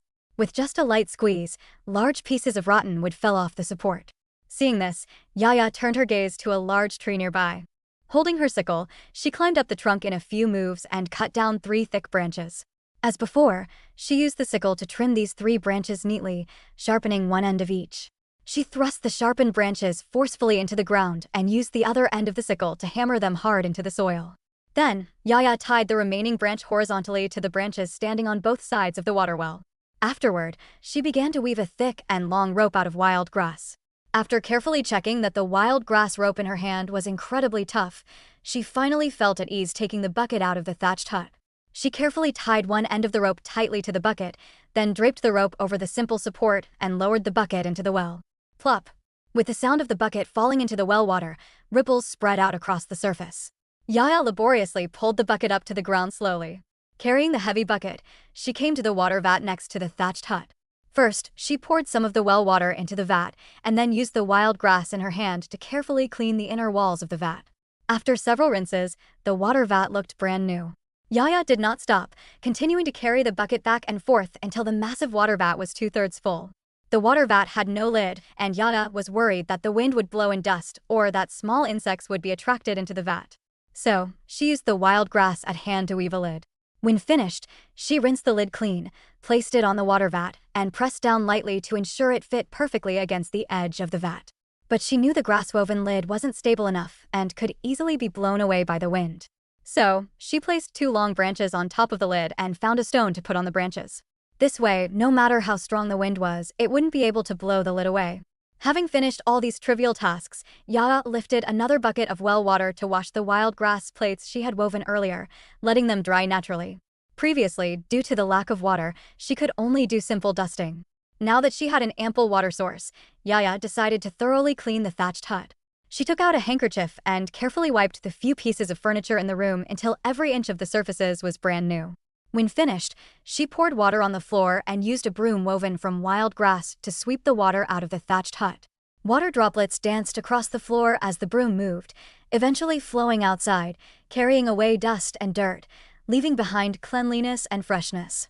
At this moment, the sunlight was still shining hotly over the mountain forest. Yaya evenly watered the vegetable garden with the remaining well water in the bucket, then drew another bucket of water and brought it into the thatched hut. Entering the room, Yaya skillfully pulled down the door and window curtains, shed her clothes, and took a simple bath with that bucket of fresh water. The cool water slid over her skin, taking away the day's fatigue and dust, making her feel a rare sense of refreshment and tranquility. Originally, she had also planned to take this opportunity to wash her clothes, but she didn't have any extra clothes to change into. She could only temporarily give up on that idea. After pouring the remaining water from the bucket into the vegetable garden, Yaya picked up the empty bucket, walked into the thatched hut, and placed it in a corner. Only then did she sit down at the small table in the room and begin to enjoy the peach she had just washed. The peach she held in her hand was even larger than her palm. She took a small bite. Instantly, sweet juice burst in her mouth, flowing like a sweet spring. Yaya couldn't help but exclaim, "This peach is truly delicious." Recalling the wild mountain peaches she had eaten before, they were small and tasted sour and astringent. Compared to this peach before her, they were worlds apart. After finishing the entire peach, Yaya was surprised to find that she didn't feel any discomfort. On the contrary, the fatigue from her previous labor seemed to dissipate in an instant, replaced by a rare sense of ease and satisfaction. Chapter 10, De Huang. After finishing the peach, Yaya's thoughts returned to her current needs. She remembered that the water well needed a few large stones for reinforcement, but there were no suitable large stones nearby. Perhaps she would have to go to the riverside or somewhere further to find them. She stood up, walked out of the thatched hut, and looked up at the sky. The sun had not yet set, so there was still enough time to explore the surroundings and look for large stones. With a plan in mind, Yaya shouldered the bamboo basket, gripped the sickle tightly, chose a direction, and began to walk slowly along the path. As she walked, she made marks on the trees so she could find her way back later. After walking for a while, just as she was about to make the next mark on a tree, she suddenly noticed the ants on the ground busily carrying food up the tree. Could this be a sign of an impending rainstorm? Suspicious, Yaya looked up at the sky. The sky was clear and cloudless, with sunlight pouring down, appearing completely at odds with any impending storm. Nevertheless, Yaya could not ignore the unusual behavior of those ants. She knew well that creatures in nature often possessed precognitive abilities beyond human imagination. She cast her gaze toward the surrounding trees. On almost every tree, a group of ants was busily transporting food, climbing up the trunks. Their tiny forms scurried across the bark. The lines did not stop, but instead continued to expand. An inexplicable premonition rose in Yaya's heart, as if a violent rainstorm was about to arrive tonight and might even last for many days. The sense of urgency and crisis made her hesitate no longer. She decisively turned back, following the marks she had left on the trees. Rustle, rustle, rustle.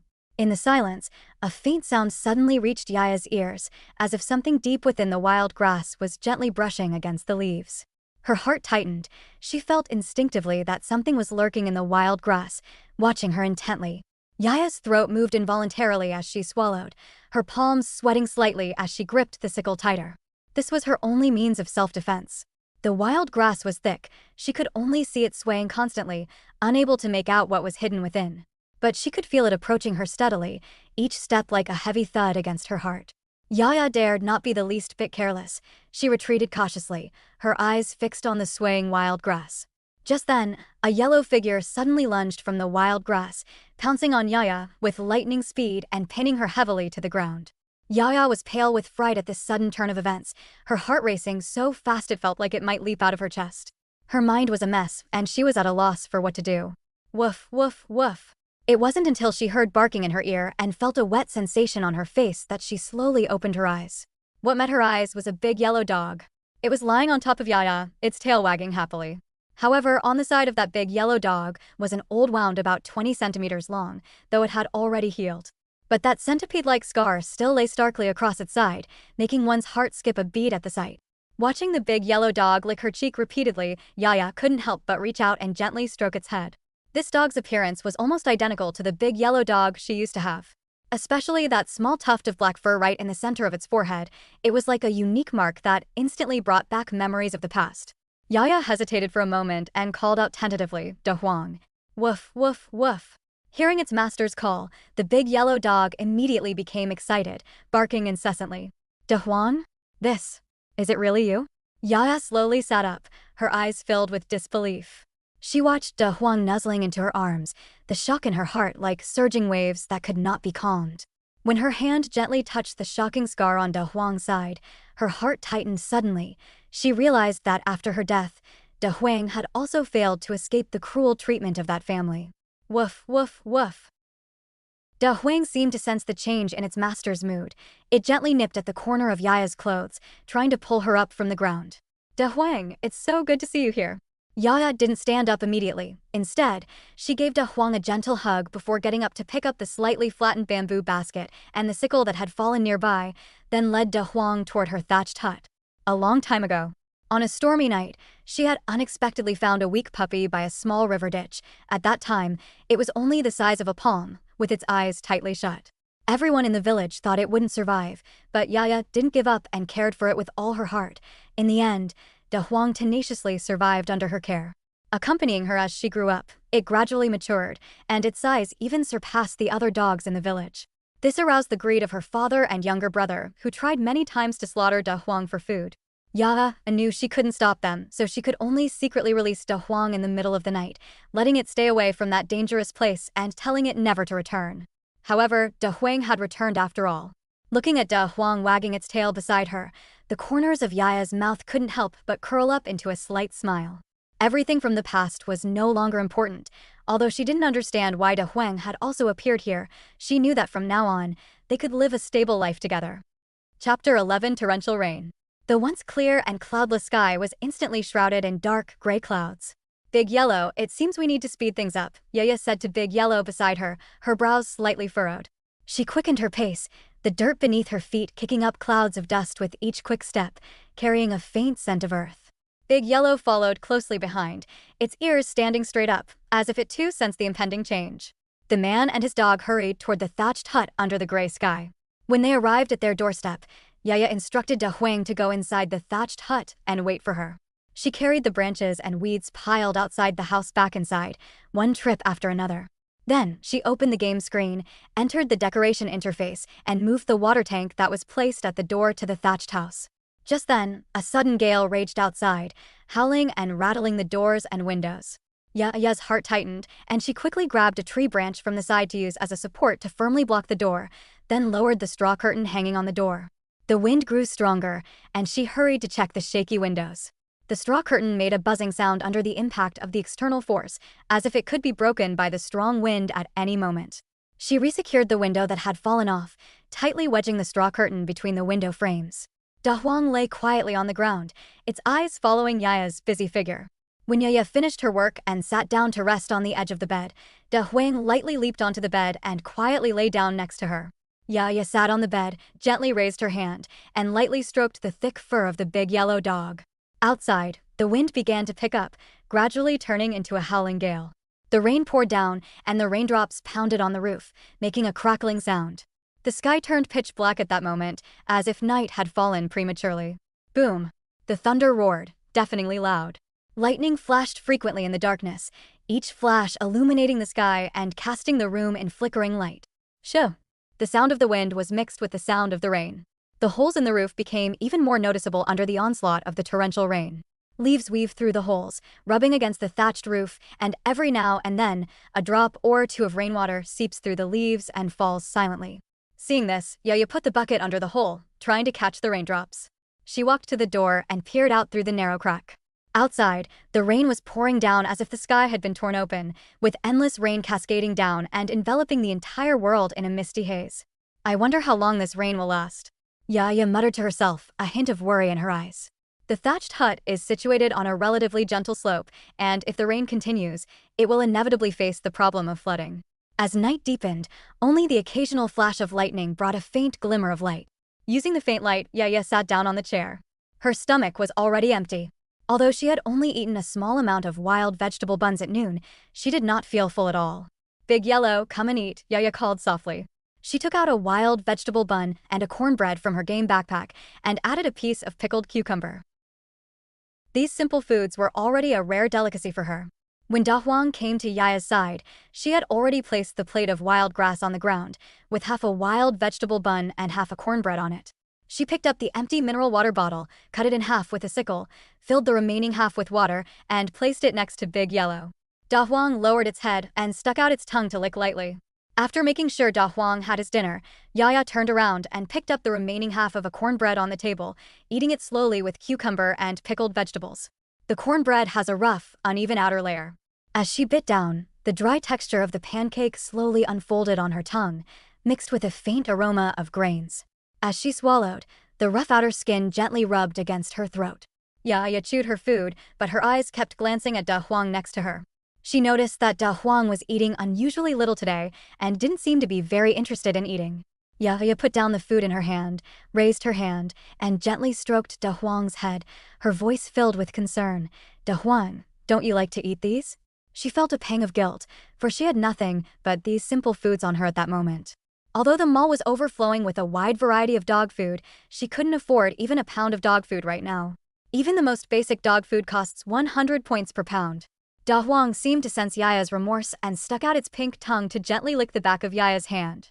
He slowly lay down, exposing his belly to Yaya without reservation, and let out a soft bark. Woof! Yaya lowered her eyes and looked down at Da Huang's full and round belly. She immediately understood. "Big Yellow, so you were already full." As she spoke, she raised her hand and scratched Big Yellow's belly, which caused Big Yellow to roll around happily, spinning several times on the ground. Even though it was already full, Da Huang did not ignore Yaya's feelings. It knew that what its owner had given it was the most precious food she could provide at the moment. It carefully carried the remaining wild grass buns, cornbread, and grass plate in its mouth, placed them on the table, and then turned its head to gently call out to Yaya. Woof! It was as if it was telling her, "Master, I've put these delicious things here. Eat them when you're hungry later." Yaya nodded gently. She didn't eat much. She only ate until she was half full. After dinner, Yaya took Da Huang and went to bed together. Originally, she planned to weave a quilt out of wild grass that night, but the sky grew darker and darker, and it was almost impossible to see her hand in front of her face. In such darkness, Yaya had no choice but to abandon the idea. She gently stroked Big Yellow's fur, opened the game screen, and wanted to see what other players had experienced that day. Channel 1234. 10000/10,000. Why did it suddenly start raining so hard? If it keeps raining, how will we be able to sleep peacefully tonight? Players living by the river, move away immediately. I've just noticed the river is rising. When I saw that the weather was not right, I moved to another place. I finally found a place with relatively high terrain, so I set up a tent under a tree. In order to prevent the tent from being washed away by the rain, I even picked up a few stones and put them in the tent. I don't know when the rain will stop. To players who live in caves and mines, I suggest you dig a drainage ditch as soon as possible. Otherwise, once rainwater floods in, the experience will be, "Hey bro upstairs, your reminder came just in time. I'll start digging right now." This rainstorm came on strong, but I think it will stop soon, so there's probably no need to worry too much. After listening to the advice of other players, some players immediately took action and began digging drainage ditches to prevent water from entering the cave. Some players, however, didn't take it seriously and chose to stay in the channel and start chatting. Chapter 12: Simple Daily Tasks. Are our daily tasks the same? I'm a farming major, and today's tasks are to build fences and traps, entertain the peddler, and find a water source. So far, I've only completed the first two. I'm a hunting specialist, so our daily quests should all be the same. Has anyone already completed them all? Some players have definitely already completed it. However, the peddler was really difficult to deal with. I wanted to treat him well, but he actually demanded a dish and a soup. I myself might not even be able to get enough to eat, so I eventually kicked him out. One dish and one soup were easy to handle. But the peddler had a huge appetite and ate all 5 of my wild vegetable buns in one go. He left without leaving anything behind. Just for those 10 points, I couldn't even buy anything in the store. I suddenly felt like I'd been ripped off. I have a feeling that the peddler's appearance on the first day of the game was not a coincidence. Perhaps he will bring some useful items next time he comes. Next time? Who knows when he'll show up next? I took some time to go out for a walk today, and there's no water source around here. Even if there were, we can't carry buckets to fetch water every day, can we? Besides, the well water in the mall is so expensive. How long would it take to save up enough water? Take it slow. It's not raining now. If you have a water tank, you can put it outside to collect rainwater. That should last for a while. I wonder when this will ever end. Yaya stared at the scrolling messages in the channel and noticed that most players had only completed 2 tasks today, which made her feel a sense of relief. Compared to them, she seems to have had pretty good luck today. The bed was empty. There was no pillow or blanket. The wind outside was still raging, though it wasn't as fierce as before, but it would still occasionally sneak in through the gaps in the straw curtain, bringing a touch of coolness. Yaya raised her hand and rubbed her arm, trying to dispel the sudden chill. She got up, walked to the wardrobe, took out a bottle of mineral water from the bottom shelf, and placed it on the top shelf. The thatched hut has no threshold to block out the wind and rain, allowing them to easily seep into the house. In this situation, it seemed pointless to go out and dig drainage ditches, so Yaya chose to give up. She moved the table to the bedside and placed the scattered branches and weeds on it. In this way, even if the thatched hut is exposed to rain, these things can remain relatively dry. Yaya took off her shoes and socks and placed them carefully on the table. Then, exhausted, I lay down, hugged Big Yellow beside me, and looked up at the roof of the thatched hut. The large yellow dog had a huge body and thick fur, emanating a warm aura that dispelled the surrounding chill. Big Yellow's fluffy tail was like a soft blanket, intentionally or unintentionally draped over Yaya's slender thighs, gently wrapping around half of her body. Yaya, who had been feeling a bit chilly, now felt warm and cozy with Da Huang by her side. Gradually, Yaya's breathing became calm and deep, and she quietly drifted off to sleep. As night deepened, the wind and rain outside continued to rage, but inside, Yaya slept soundly. Day 2, 7:12 a.m., moderate rain. Splash. In the early morning, the gray sky hung low, as if it had never truly cleared up all night.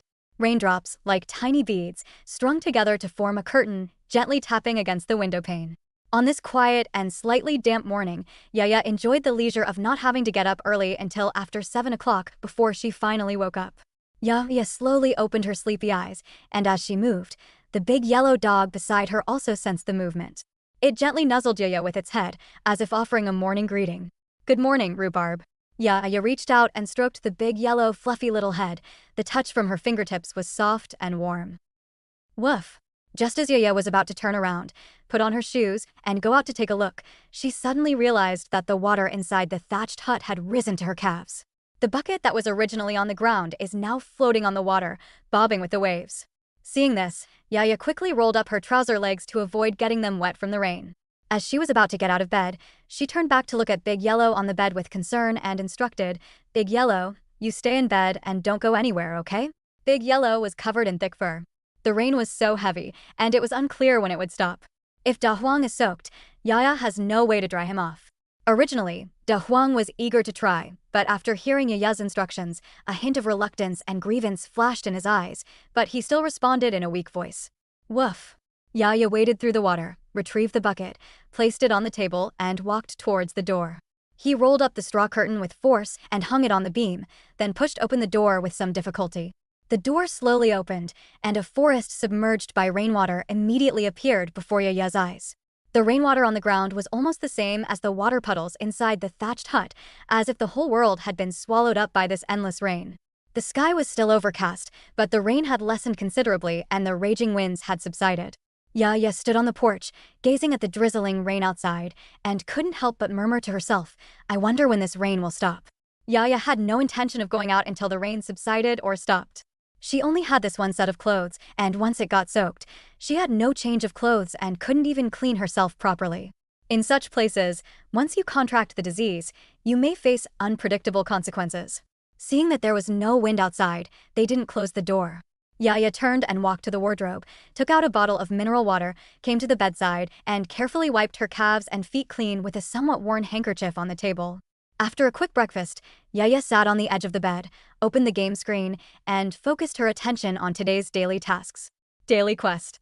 Today is the player's second day here, but the weather has turned unpredictable, dark clouds have gathered, and a light drizzle is falling. Daily quests can be easily completed without venturing out. However, players should not let their guard down. Those small creatures scattered and hiding because of the rain may be lurking in some corner, waiting for the right opportunity. Daily Task 1. To promote mutual understanding and communication among players, please take a photo of your residence and share it in the chat channel. Task Completion Reward, 10 points, Clothing *1. Daily Task 2. To encourage players to explore the mysteries of the trading square, they can list excess items for sale or search for desired items among the many goods to trade. Task Completion Reward, 10 points, 1 towel. Daily Task 3. In the early stages of the game, many players have demonstrated a willingness to help others. Please offer assistance in the chat channel to help other players solve their problems. Task Completion Reward, 10 points, Raincoat *1, Rain Boots *1. Chapter 13 Stealing Business. Yaya carefully reviewed the daily tasks, memorizing each one, and then opened the channel. Channel 1234. 10000/10,000. This rain is unusually long and unusual. The cave I was in was mostly flooded. The conditions in the mines are much the same. I don't dare stay inside for even a minute longer now. It sounds like we players who chose to specialize in planting are relatively lucky. Actually, it's all pretty much the same. Everyone's homes were flooded. Today's task seems pretty simple. Is there any expert who would like to take the lead? Everyone come on over, let me show you my flooded mine. As soon as the player finished speaking, he quickly sent photos of his mine to the channel. Yaya curiously clicked on the photo, and what appeared before her eyes was the scene at the entrance of the mine. Inside the mine, water rippled and rainwater filled every corner. As for the player himself, judging from the angle of the photo, he appears to be standing at the entrance of the mine. The channel then became lively, with more players following suit, taking photos of their homes and posting them in the channel. Yaya browsed through each photo one by one and noticed a detail. Each player took photos from a remarkably consistent angle, all facing directly in front of their respective residences. As more and more players shared their photos, Yaya opened the chat box and her eyes were drawn to the small camera icon next to it. With a simple tap, a photo quietly appears on the screen. In the center of the photo, the thatched cottage looks somewhat desolate, as the surrounding garden and well have been covered by floodwaters. "Won't this well leak?" she murmured to herself, her gaze shifting back and forth between the photograph and the puddles inside the house. Logically, if the stone wall next to the well is damaged, the accumulated water should flow into the well. Never mind, never mind. She decided to wait until the rain stopped before checking. This situation isn't necessarily a bad thing. With the garden and well flooded, other players won't be able to find the well she owns. Daily Task 1 completed, Reward, 10 points, Outfit *1. As soon as Yaya shared the photo to the channel, players immediately called out to her. "Miss Upstairs, how did you weave your straw mat? Could you share your tips?" The player's message caused a huge stir, and the channel instantly became lively, with many players following up with questions. Seeing this, Yaya, without reservation, quickly organized her thoughts and shared the detailed process of how she wove the straw curtain. In her view, these things would be discovered by everyone sooner or later, and there was no point in hiding them. Why not share it openly? It will help others and help you complete task 3 smoothly. Why not? First, cross 2 thatch stalks together, then alternately interweave them until you reach the appropriate length. Then, keep enough thatch stalks to tie the 2 ends of the curtain. Daily task 3 completed. Rewards: 10 points, raincoat *1, rain boots *1. Yaya shared the detailed steps of how she weaves straw curtains in a text message to the channel. Immediately afterwards, she sent another message. If any players don't know how to weave, I can make it first and then list it on the trading square for everyone to buy. The message immediately caused a stir in the channel. That's a great idea. You have to save one for me. Haha, I just cut some grass yesterday so I can try weaving it. Anyway, I'm just idling around now, so I might as well find something to do. Exactly, weeds don't cost points, they're everywhere. As for straw mats, the main problem is the labor cost. I'm starting too. Those players who are too lazy to knit can wait for me. During this period, there were no shortage of players who tried to seize business by taking advantage of any opportunity. Yaya didn't care about this. There was only a limited amount of wild grass on the table, and weaving a grass curtain was both time-consuming and laborious. Sigh, there are really people in this world who don't mind making trouble, even snatching this little business. I'll go cut some grass now and see what happens. You all have to come and support me. If you guys were really that good, you would have started making things up by now. Yaya's technique is obviously practiced. Do you think your amateur skills can compare to hers? Whether it's comparable or not isn't something you can just say and decide. We'll know once we make it up. Yeah, didn't say much, but simply picked up some wild grass from the table and skillfully began weaving a straw curtain on the bed. She wasn't really sure how much value the straw curtain would be worth at the trading square, and with the corresponding handling fees deducted, her earnings would undoubtedly be greatly affected. In some ways, it's not worth it. Nevertheless, Yaya wove the wild grass on the table into a complete grass curtain and used the remaining wild grass to weave a small wild grass quilt. After finishing weaving, Yaya hung the grass curtain in the trading square and priced it at 5 points. The stall fee requires 1 point. If the deducted handling fee is less than 1 point, it will be calculated as 1 point. With this deduction, the straw curtain's profit is reduced to only 3 points, which is practically free. As soon as the straw curtains were put on the shelves, they were quickly snapped up by other players. Daily task 2 completed. Reward: 10 points, tell *1. Including yesterday's 10-point bonus, I now have 43 points. Ya couldn't wait to open the store interface, her eyes searching among the dazzling array of items. Her goal was clear, to find a cheap pot and some salt. Although she could start a fire by rubbing sticks together, it would all be in vain without a pot to cook food. The reward food in the game contains a trace of salt, but not enough to sustain long-term needs. She didn't choose the mining skill, so she didn't expect to be lucky enough to find salt mines easily. After searching in the store, Yaya found that just 10 grams of salt required 10 points, and even the simplest small iron pot required 50 points. It seems we'll have to wait a little longer. Yaya murmured to herself. She looked at the pitifully few points in her hand, then at the items she wanted, and a faint sense of loss welled up in her heart. Despite her disappointment, a glimmer of hope rose in her heart. She hoped the peddler would return soon, perhaps bringing some more affordable goods. However, to Yaya's surprise, she did not encounter the familiar peddler.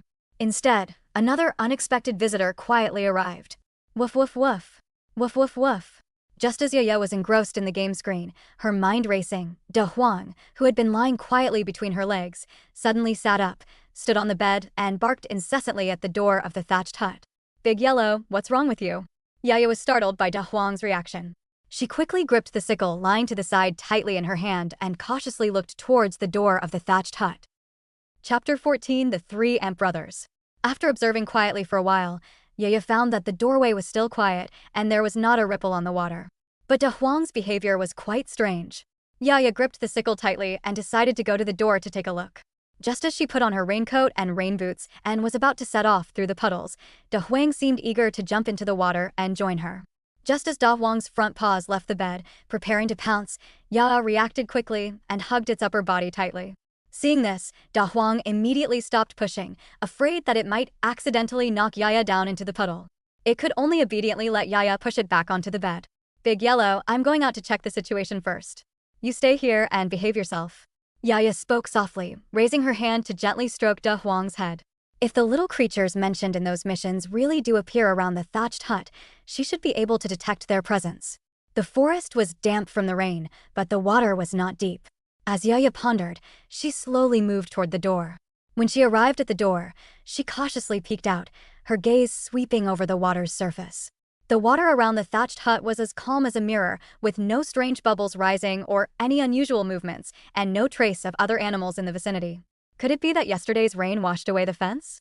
Yaya stared at the calm water and murmured to herself. Judging from the fence above the floodwaters, there were no obvious signs of damage, but the condition of the underwater part was unknown. The sound of rain was no longer as heavy as before. The sporadic dripping sounded exceptionally calm. Just then, Yaya suddenly noticed a huge leaf drifting through the gap in the fence, the leaf almost the size of her two hands. What's most striking is that this leaf curled up the moment it passed through the fence. She initially thought it was caused by rain, but as the leaf gradually unfolded through the gaps, she was surprised to find 3 ants crawling on it.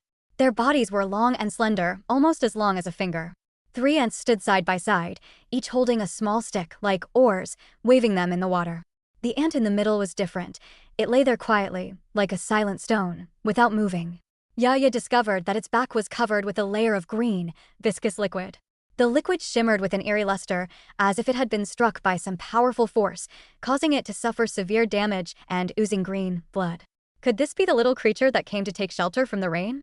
But isn't it a bit too big? Normally, the ants she sees by the roadside are no bigger than the tip of her little finger. Even when she occasionally encounters larger ants on the mountain, she has never seen any as thick as an adult's finger. Moreover, the 3 ants in front of her now, judging from their thick exoskeletons and the huge pincers around their mouths. If they were to bite you, they would probably tear off a piece of your flesh. Yaya watched as the leaf stopped not far in front of her, and the 2 ants on the leaf suddenly stopped moving. Their antennae trembled slightly in the air as they watched her warily, raising the wooden sticks in their hands and pointing them in her direction. Raindrops dripped continuously onto the leaves, making a crisp sound. The 2 ants standing on the leaf were trying their best to control the leaf beneath them, but Yaya could still clearly see that their bodies were trembling slightly, and they seemed to be struggling. These ants are probably not an ordinary species. After all, what ant can grow to the size of a finger, let alone be able to pick up a stick for defense? Yaya tried to soften her expression, her lips curving into a friendly smile, and whispered to the 3 ants in front of her, "Do you need help?" After saying that, he waited quietly for a moment before speaking again, his voice even gentler. "I will not hurt you. If you need help, just keep paddling forward." Despite Yaya's best efforts to adjust her speaking speed and facial expressions, all of this seemed particularly different in the eyes of the 3 ants. To them, Yaya was like a towering mountain, so high that it almost blocked out the entire sky above them. To them, Yaya's mouth was like a bottomless cave, and whenever she slightly curved the corners of her mouth, it seemed to foreshadow some unknown terror. Those big eyes instilled fear in them. Under Yaya's gaze, the 3 ants seemed to become her prey, and the intense pressure made it almost impossible for them to breathe. They couldn't help but imagine that perhaps in the next second, they would be swallowed up by those huge eyes and disappear into Yaya's belly. The 3 ants did not understand how they could comprehend the language of the enormous creature before them, but the sticks in their hands clearly demonstrated their determination. The 2 ants looked at each other, exchanged a glance, and decided to get away from the place as soon as possible. Despite this enormous creature, they vaguely sensed a trace of warmth and kindness. But the painful memories of being rejected and isolated in the past make them afraid to easily open their hearts and trust any unknown existence. Just as they were about to plunge their sticks into the water and push the leaves to carry their eldest brother away from this place, suddenly a gust of wind howled in. Whoosh, whoosh, whoosh. A strong gust of wind swept in, instantly swirling up the leaves and blowing them directly towards the thatched hut where Yaya lived. The 2 ants above tried to adjust their direction, only to find that their efforts were futile.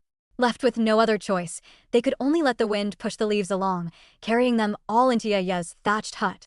The gust of wind could only gently stir the hem of Yaya's clothes. When she saw the leaves drifting into the thatched hut in the wind, she assumed that the 3 ants on the leaves were intentionally seeking help. He quickly bent down, carefully held the leaf in his palm, and slowly walked into the house. The ants on the leaves sensed the sudden suspension. If Yaya were to be even slightly careless, they would fall from this high place. Just as the 3 ants passively awaited their fate, they saw Yaya gently place them on the table. On the other side of the table, branches were piled up like a small mountain, with wild grass that Yaya had left behind scattered around. Yaya carefully picked up the 2 unharmed ants and placed them on a clean grass plate. Then, she unscrewed the mineral water bottle, tilted it slightly, and dripped a few drops of clear water onto the injured ant. The thick, green blood gradually thinned under the wash of the water droplets and eventually disappeared without a trace. Chapter 15: Plotting Treachery. Yaya took out a corner of her handkerchief and gently wiped away the excess moisture from the ants. After drying the ant, she placed it on the grass tray along with 2 other ants. She had no medicine on hand and knew nothing about treating injured ants. All she could do was clean its wounds and prevent them from becoming infected and worsening the pain from prolonged soaking in rainwater. Whether you can survive this ordeal depends entirely on your fate. Yaya stared at the ant with its faint breath, while its companions scurried back and forth anxiously, clearly at a loss as well. Well, with a soft sigh, Yaya's heart was filled with helplessness and anticipation. I found the empty mineral water bottle cap, carefully filled it with clear mineral water, and set it aside. She took out the leftover wild vegetable buns from the morning from her backpack, carefully broke off a piece, and placed it on the grass plate where the 3 ants were. After doing all this, Yaya took off her raincoat, opened the wardrobe door, and hung the raincoat on it to dry slowly. Then she went to the bedside, took off her wet rain boots, and placed them on the chair next to her so she could wear them next time. The moment she put on the raincoat and rain boots, she realized that the 2 items seemed to have been made for her, fitting her perfectly. Because of long-term malnutrition, she was thin and always wore the raincoats and rain boots that were left over from adults, which looked too big on her. This time, however, she felt an unprecedented level of comfort and fit. The ants on the table saw that Yaya not only carefully cleaned the wound of their eldest brother, but also thoughtfully prepared water and food. At this moment, they were filled with shock and amazement, almost speechless. Because of their enormous size, they were abandoned by their families and have hardly ever eaten properly. At this moment, the aroma of steamed buns filled my senses, and my mouth watered involuntarily. The temptation was irresistible. But they didn't eat immediately. Instead, they carefully picked off a piece from the wild vegetable bun and dipped it in the mineral water next to them. Then, she began to feed the food little by little to the older brother who was lying next to her. The third brother's eyes were filled with deep worry, like the fog of an autumn night, heavily shrouding his heart. It couldn't help but turn its head to the side, its gaze falling on its second brother who was carefully feeding its eldest brother, its voice trembling slightly. "Big brother, will it be all right?"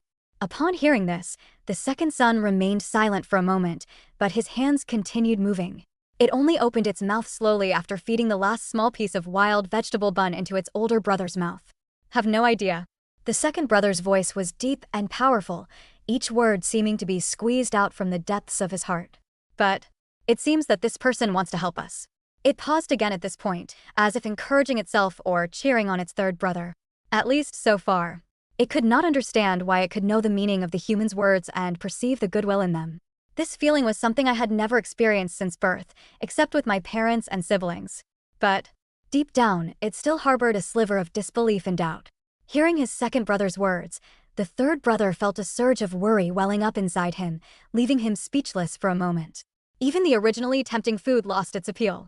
Back then, the eldest brother rushed forward without hesitation, just to save them from being hit by the thick branches. Seeing his eldest brother lying there, barely breathing, the third brother was filled with endless pain and self-blame. "Third brother, eat something. Only when you're full will you have the strength to find medicinal herbs for your eldest brother." After feeding its eldest brother, the second brother gently patted the third brother's shoulder, signaling it to eat something. Now that our eldest brother has fallen, they cannot fall with him. If even they cannot hold on, then who can save our eldest brother? "Okay, I'll eat now. I'll go out and find some herbs once the rain stops." As the third brother spoke, he began to wolf down the wild vegetable bun in front of him. The taste of this steamed bun was beyond its expectations. It was a novel and delicious flavor that it had never tasted before. Seeing his younger brother start eating, the second child also began to eat cautiously. Yaya had no idea about the ant's appetite, but now she realized that the wild vegetable bun she had just prepared was probably not enough to meet their needs. Just as the steamed buns were almost gone, Yaya took out the remaining wild vegetable steamed buns from her backpack and gently placed them on the table. "Eat up, don't go hungry," she said softly. The second child originally planned to eat a few bites and leave the rest for his younger brother. But at this moment, seeing how carefully Yaya was looking after them, even taking out a piece of steamed bun when they weren't full, a warm feeling welled up in its heart. It bowed its head slightly to express its gratitude to Yaya. The third brother wolfed down his wild vegetable buns while keeping an eye on his second brother, who seemed to have little appetite. It chewed its wild vegetable bun hastily, urging indistinctly, "Second brother, eat quickly. These wild vegetable buns are absolutely delicious. I've never tasted anything so good in my life." "Good." The second child responded softly and quickened his eating pace. After the 2 ants had eaten their fill, the third ant lay contentedly to one side, its round belly rising and falling with its breath. Second brother, we can all understand what this person is saying, so can she understand what we are saying? The second dog had actually been pondering this question repeatedly in its mind, and it believed that Yaya probably couldn't understand their conversation. He probably won't understand, the second brother muttered to himself. However, this might not be such a bad thing. They can at least understand Yaya's language, and once they sense that Yaya has any ill intentions towards them, they can leave this place of trouble in advance. Thinking this way, the second son felt a little more at ease. Just as the two ants were deep in thought, Big Yellow, who was next to Yaya, suddenly let out a deafening howl at them. Woof! The howl exploded like thunder, startling the third brother on the table, who jumped up as if electrocuted, his heart pounding instantly. The third brother panicked and instinctively tried to carry his two older brothers away quickly, but then he saw his second brother grab his antennae tightly, gesturing for him to look in the direction of Big Yellow. The third brother looked in the direction of Big Yellow, his eyes filled with apprehension. In the ant's eyes, Big Yellow was not the cute, furry creature that Yaya had seen. On the contrary, the rhubarb's enormous body, sharp teeth, and fierce aura filled them with immense fear and awe. You'd better not harbor any ill intentions. Da Huang spoke slowly in a cold and deep tone, each word seemingly carrying a chilling and intimidating power. Seeing this, the second one dared not be negligent in the slightest and immediately nodded vigorously to show that it fully understood and accepted the other party's warning. It deeply felt the powerful pressure emanating from the big yellow dog, like an invisible force that it could not resist. Chapter 16 Argument. Although Yaya knew nothing about what they were saying, the big yellow dog in front of her seemed to be able to see through everything in their hearts. Rest assured, we will never have any designs on our saviors, the second brother replied respectfully. Big Yellow's sudden roar made Yaya, who was about to open the game screen, freeze in her tracks. Yaya calmed herself down, turned to look at Da Huang, and gently comforted him. Da Huang, they don't seem like they'll hurt us. Don't be too nervous and don't be so fierce to them. After hearing Yaya's words, Da Huang's eyes softened a bit, but he still kept glancing warily at the three ants out of the corner of his eye. A subtle hint of intimidation flickered in its eyes, as if warning them not to act rashly. Big Yellow turned its head, its tail wagging happily, and rubbed its head against Yaya's chest, completely shedding its previous intimidating majesty. It has been with Yaya since she was a child, and Yaya is kind-hearted. If that weren't the case, how could it have received Yaya's full rescue when it was lying dying in the ditch? Although it had no idea how it ended up here after its death, it could sense that since it came to this forest, all the creatures here seemed to be afraid of it. It was equally puzzled as to why these animals were so afraid of it.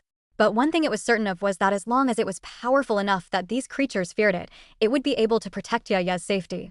In its previous life, Yaya always stood in front of it, sheltering it from the wind and rain.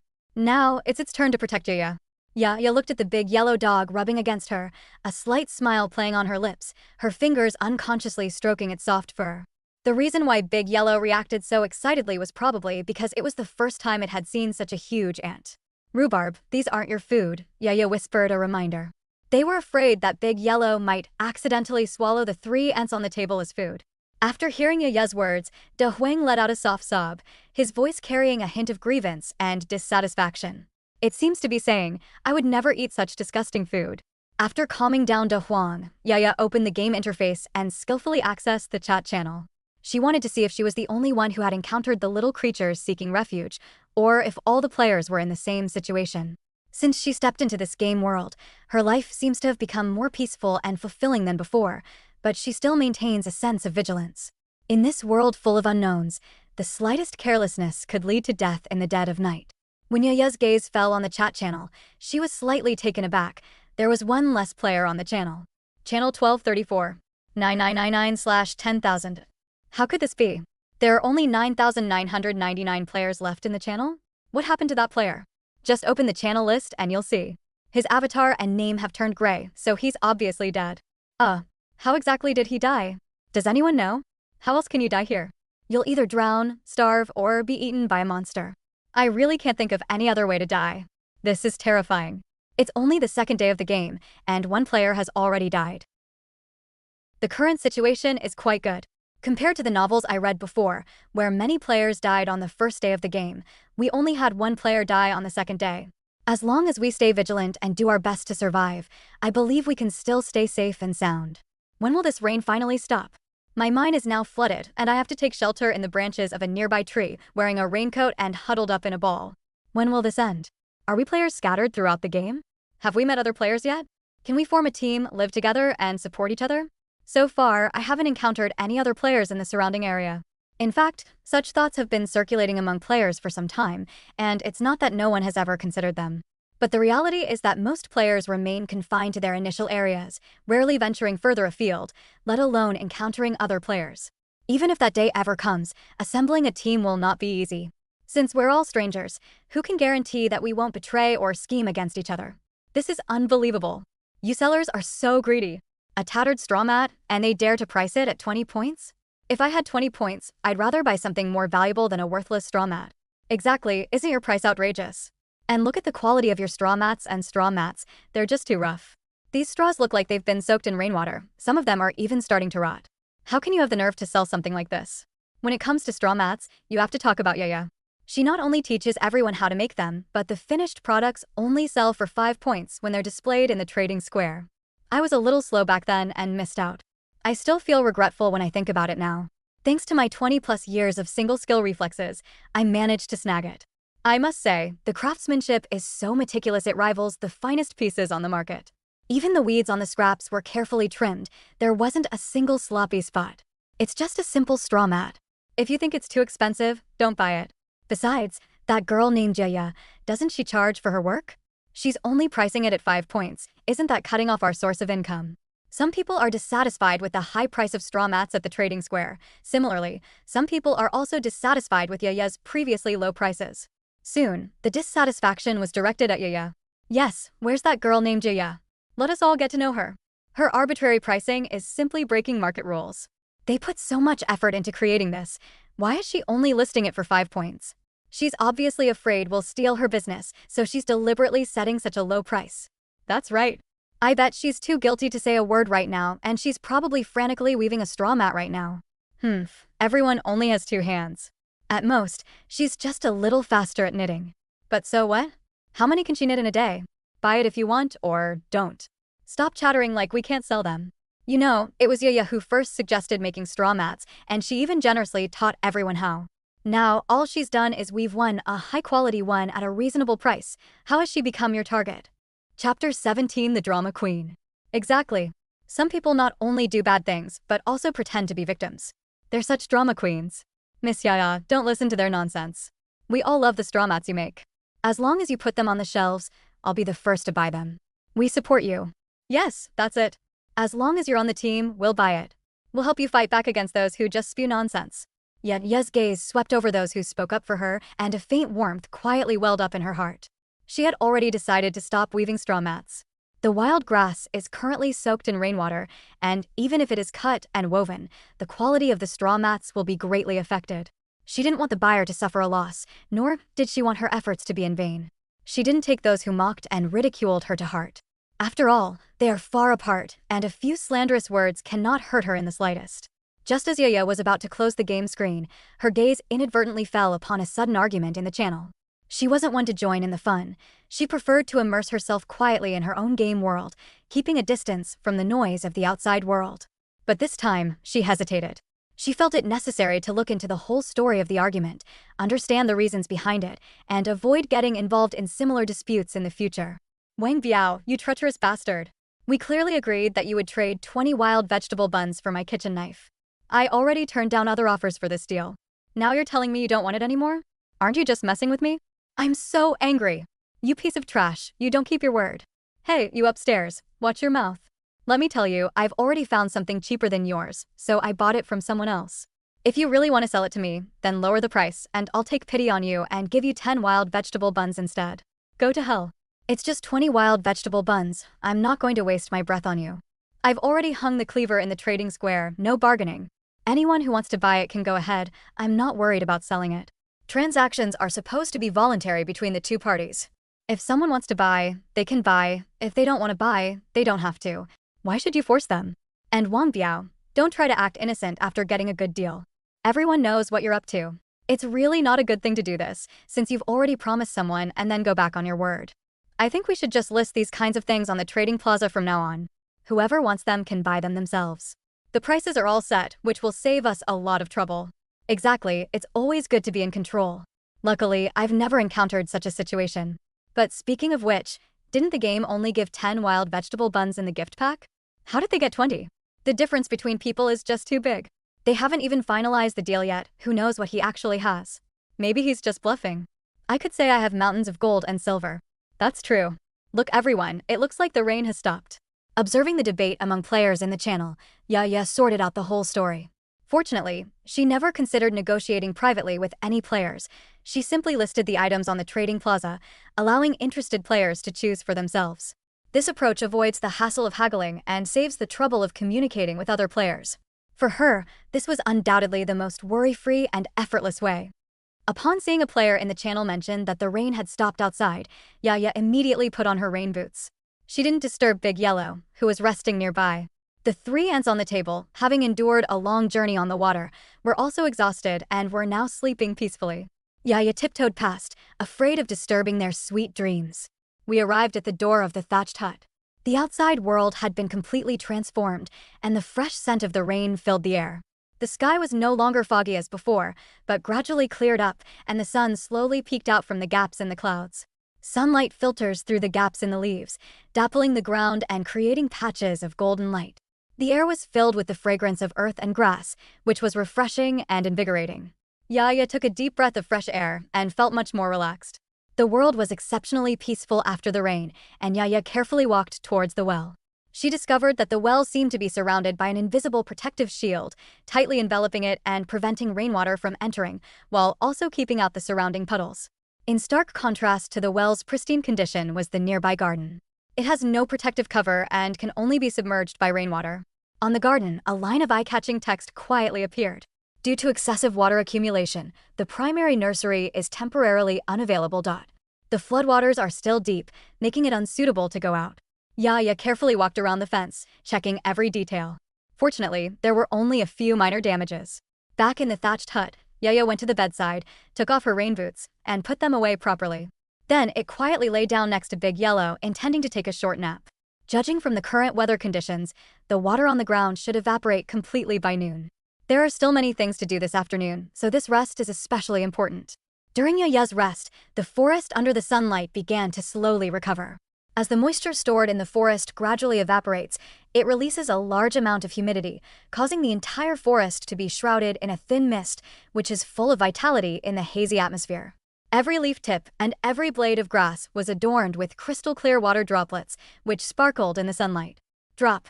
As noon approached, a crisp game notification sound suddenly rang in Yaya's ears and lingered for a long time.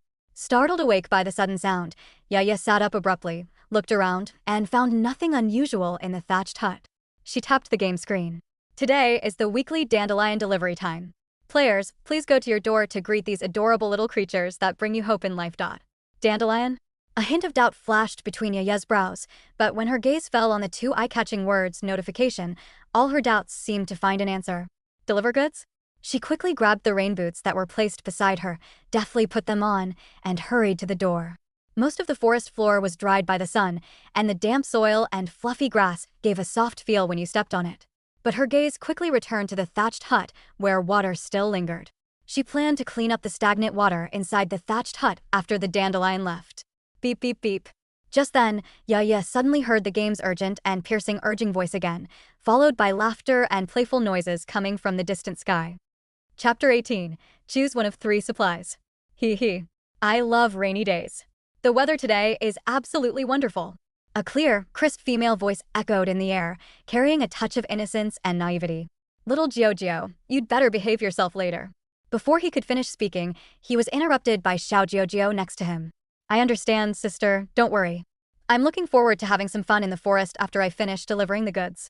How could I possibly cause you any trouble? This was Xiao Giorgio's first time delivering goods. In the past, it would always sneak out to play in the forest not far from home while its older brothers and sisters were busy, and it had never truly experienced the feeling of flying in the sky. The feeling of flying in the blue sky is wonderful. Dandelions are always afraid of rainy days, so they usually choose to deliver their goods on sunny days. But the little trick is different. It prefers the afternoon hours, is fascinated by the clear sky after the rain, and especially longs for the magnificent rainbow in the sky. Little Giorgio, we've arrived at our destination. Just as Xiao Giorgio was immersed in her longing for the beautiful rainbow, the voice of the older sister beside her pulled her back to reality. Understood, elder sister. At this moment, Xiao Jiuzhou's expression became serious. Before leaving, Father and the others repeatedly warned it not to interact with the players too much. Players can retaliate if they attempt to attack them, but the cost of retaliating is enormous. Not only will it severely damage the player, but it will also cause immeasurable harm to the player, or even death. Therefore, they often choose to avoid contact with players, thus avoiding unnecessary disputes. As the sounds of conversation in the sky gradually faded away, Yaya turned her gaze to the sky. 3 enormous dandelions, fluffy and like fairies from the sky, were slowly drifting toward her. So beautiful. These dandelions were unlike anything she had ever seen before. Their fuzzy heads were as big as an adult's palm. Under the sunlight, the white downy fur seemed to be coated with a faint halo. 3 dandelions drifted down slowly. Their branches are emerald green, with a pair of slender arms extending from both sides, and hidden beneath these delicate arms are 2 small and exquisite legs. She wore a bright green dress that swayed gently in the wind. The lead dandelion showed no interest in Yaya's expression or inner thoughts. Its eyes were so mechanical and indifferent, as if it were carrying out a preset task. In a tone devoid of any emotion, it greeted Yaya. "Dear player, hello. Our dandelion team has been assigned to this supply delivery mission and is now at your service. There are 3 boxes in front of you, each containing different supplies. You have 30 seconds to make a decision." After the leader of the dandelions finished speaking, Yaya saw 3 identical square boxes radiating dazzling golden light. Just as Yaya was about to reach out and point to the box in the middle, De Huang came to her side. Woof! The sudden barking brought Yaya to an abrupt halt, and she turned to look at the big yellow dog beside her. When Da Huang saw its owner looking at it, it walked to the leftmost box and gently gestured with its head for Yaya to choose that box. Woof! Seeing that Da Huang was particularly interested in that box, Yaya immediately changed her hand from pointing at the central box to pointing at the box on the left. She barely touched the box. Before her fingertips had even completely left it, the other 2 boxes vanished into thin air, leaving only the middle box, which slowly descended from its suspended state to the ground. Having completed its task, the dandelion mechanically uttered its closing remarks. "Dear player, you have made your selection. May these supplies bring you warmth and convenience like a spring breeze." Upon seeing a player in the channel mention that the rain had stopped outside, Yaya immediately put on her rain boots. She didn't disturb Big Yellow, who was resting nearby. The 3 ants on the table, having endured a long journey on the water, were also exhausted and were now sleeping peacefully. Yaya tiptoed past, afraid of disturbing their sweet dreams. We arrived at the door of the thatched hut. The outside world had been completely transformed, and the fresh scent of the rain filled the air. The sky was no longer foggy as before, but gradually cleared up, and the sun slowly peeked out from the gaps in the clouds. Sunlight filters through the gaps in the leaves, dappling the ground and creating patches of golden light. The air was filled with the fragrance of earth and grass, which was refreshing and invigorating. Yaya took a deep breath of fresh air and felt much more relaxed. The world was exceptionally peaceful after the rain, and Yaya carefully walked towards the well. She discovered that the well seemed to be surrounded by an invisible protective shield, tightly enveloping it and preventing rainwater from entering, while also keeping out the surrounding puddles. In stark contrast to the well's pristine condition was the nearby garden. It has no protective cover and can only be submerged by rainwater. On the garden, a line of eye-catching text quietly appeared. Due to excessive water accumulation, the primary nursery is temporarily unavailable. The floodwaters are still deep, making it unsuitable to go out. Yaya carefully walked around the fence, checking every detail. Fortunately, there were only a few minor damages. Back in the thatched hut, Yaya went to the bedside, took off her rain boots, and put them away properly. Then it quietly lay down next to Big Yellow, intending to take a short nap. Judging from the current weather conditions, the water on the ground should evaporate completely by noon. There are still many things to do this afternoon, so this rest is especially important. During Yaya's rest, the forest under the sunlight began to slowly recover. As the moisture stored in the forest gradually evaporates, it releases a large amount of humidity, causing the entire forest to be shrouded in a thin mist, which is full of vitality in the hazy atmosphere. Every leaf tip and every blade of grass was adorned with crystal-clear water droplets, which sparkled in the sunlight. Drop. As noon approached, a crisp game notification sound suddenly rang in Yaya's ears and lingered for a long time. Startled awake by the sudden sound, Yaya sat up abruptly, looked around, and found nothing unusual in the thatched hut. She tapped the game screen. Today is the weekly dandelion delivery time. Players, please go to your door to greet these adorable little creatures that bring you hope in life. Dandelion? A hint of doubt flashed between Yaya's brows, but when her gaze fell on the two eye-catching words notification, all her doubts seemed to find an answer. Deliver goods? She quickly grabbed the rain boots that were placed beside her, deftly put them on, and hurried to the door. Most of the forest floor was dried by the sun, and the damp soil and fluffy grass gave a soft feel when you stepped on it. But her gaze quickly returned to the thatched hut, where water still lingered. She planned to clean up the stagnant water inside the thatched hut after the dandelion left. Beep beep beep. Just then, Yaya suddenly heard the game's urgent and piercing urging voice again, followed by laughter and playful noises coming from the distant sky. Chapter 19, Making Fire by Drilling Wood. When he recalled the hunger of winter, Da Huang would always find rabbits buried under the deep snow in the icy wilderness, or catch fish in the cold water. Yaya always felt that Da Huang had some kind of special luck. As the box was opened, Yaya was surprised to find that Da Huang's luck far exceeded her expectations. Everything she needed was actually in this box. 1 small iron pot, 50 g salt. The items in the box were taken out, but the box itself did not disappear. Yaya put the box back inside and turned to Da Huang beside her, whispering, "Da Huang, thank you. Now that she has an iron pot and salt, she can easily go for a walk around in the afternoon after cleaning up the water in the fence and thatched hut to see if there are any mushrooms or wild vegetables. If they can find the ingredients, they can have a bowl of hot mushroom and wild vegetable soup for dinner." In the afternoon, Yaya was busy cleaning up the water in the thatched hut and repairing the fence. During this time, she did not pay much attention to the movements of the 3 ants on the table. After finishing her work, Yaya picked up her bamboo basket and prepared to go out to find fresh mushrooms and delicious wild vegetables. Before stepping out of her house, she leaned down and whispered to the 3 ants on the table, "I'm going out for a bit. Be careful at home." To ensure that no sudden gust of wind would blow the 3 ants away while she was away, Yaya carefully pulled down the straw curtain covering the thatched hut. "Big Yellow, it's time to go." "Woof woof." Yaya called over Da Huang, who, carrying a sickle and a bamboo basket, set off together on a path leading to the nearby forest. Along the path between the trees, Yaya would occasionally use a sickle to mark the tree trunks. The rain had just stopped, and Yaya originally thought there wouldn't be many mushrooms in the forest. But what she didn't expect was that the fir mushrooms were growing so abundantly in the hidden spot under the tree. Perhaps everything here cannot be explained by common sense, Yaya murmured to herself, her gaze fixed on the fir mushrooms. "Big Yellow, I'll pick mushrooms here. If you want to go for a walk in the forest, go ahead, but be careful." Yaya squatted down, gently picking mushrooms from the ground as she spoke to Big Yellow beside her. "Woof." Big Yellow responded immediately and, like a bolt of lightning, quickly disappeared into the depths of the forest. Yaya made this arrangement because in the past, when she and Da Huang went up the mountain together, she would always pick mushrooms or wild vegetables, while Da Huang preferred to play in the deeper forests. This time, however, she didn't let Big Yellow go too far. She just let it roam freely around.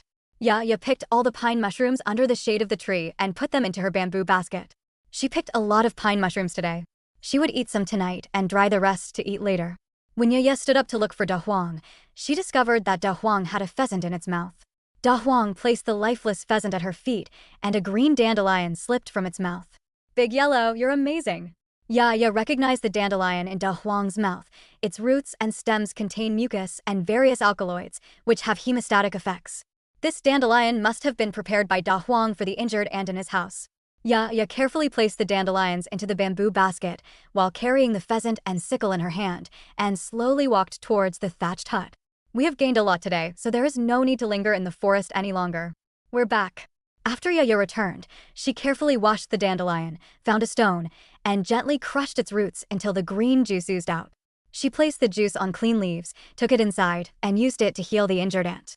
When Yaya put down the leaf in her hand, the 2 ants that had been sleeping on the table instantly opened their eyes and followed Yaya's every move closely.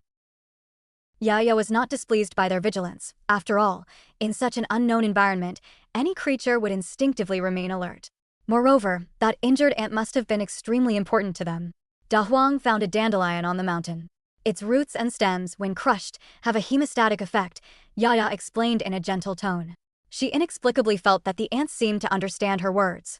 After saying that, Yaya gently touched the dandelion juice with her fingertips and lightly applied it to the injured ant. Next, she took out a small piece of crushed root and carefully applied it to the ant's wound. "All right." Yaya whispered something, turned and left to start processing the pheasant and pine mushrooms, preparing ingredients for dinner. After Yaya left, Aunt Lao San came to the dandelion juice, looked up and smelled it, his eyebrows furrowing slightly. Second brother, why is this human so kind to us? This was the first time it had felt kindness from other people. Yaya could have simply ignored them. The second brother glanced at his eldest brother, who was still unconscious, but in better condition than before, and looked toward the door.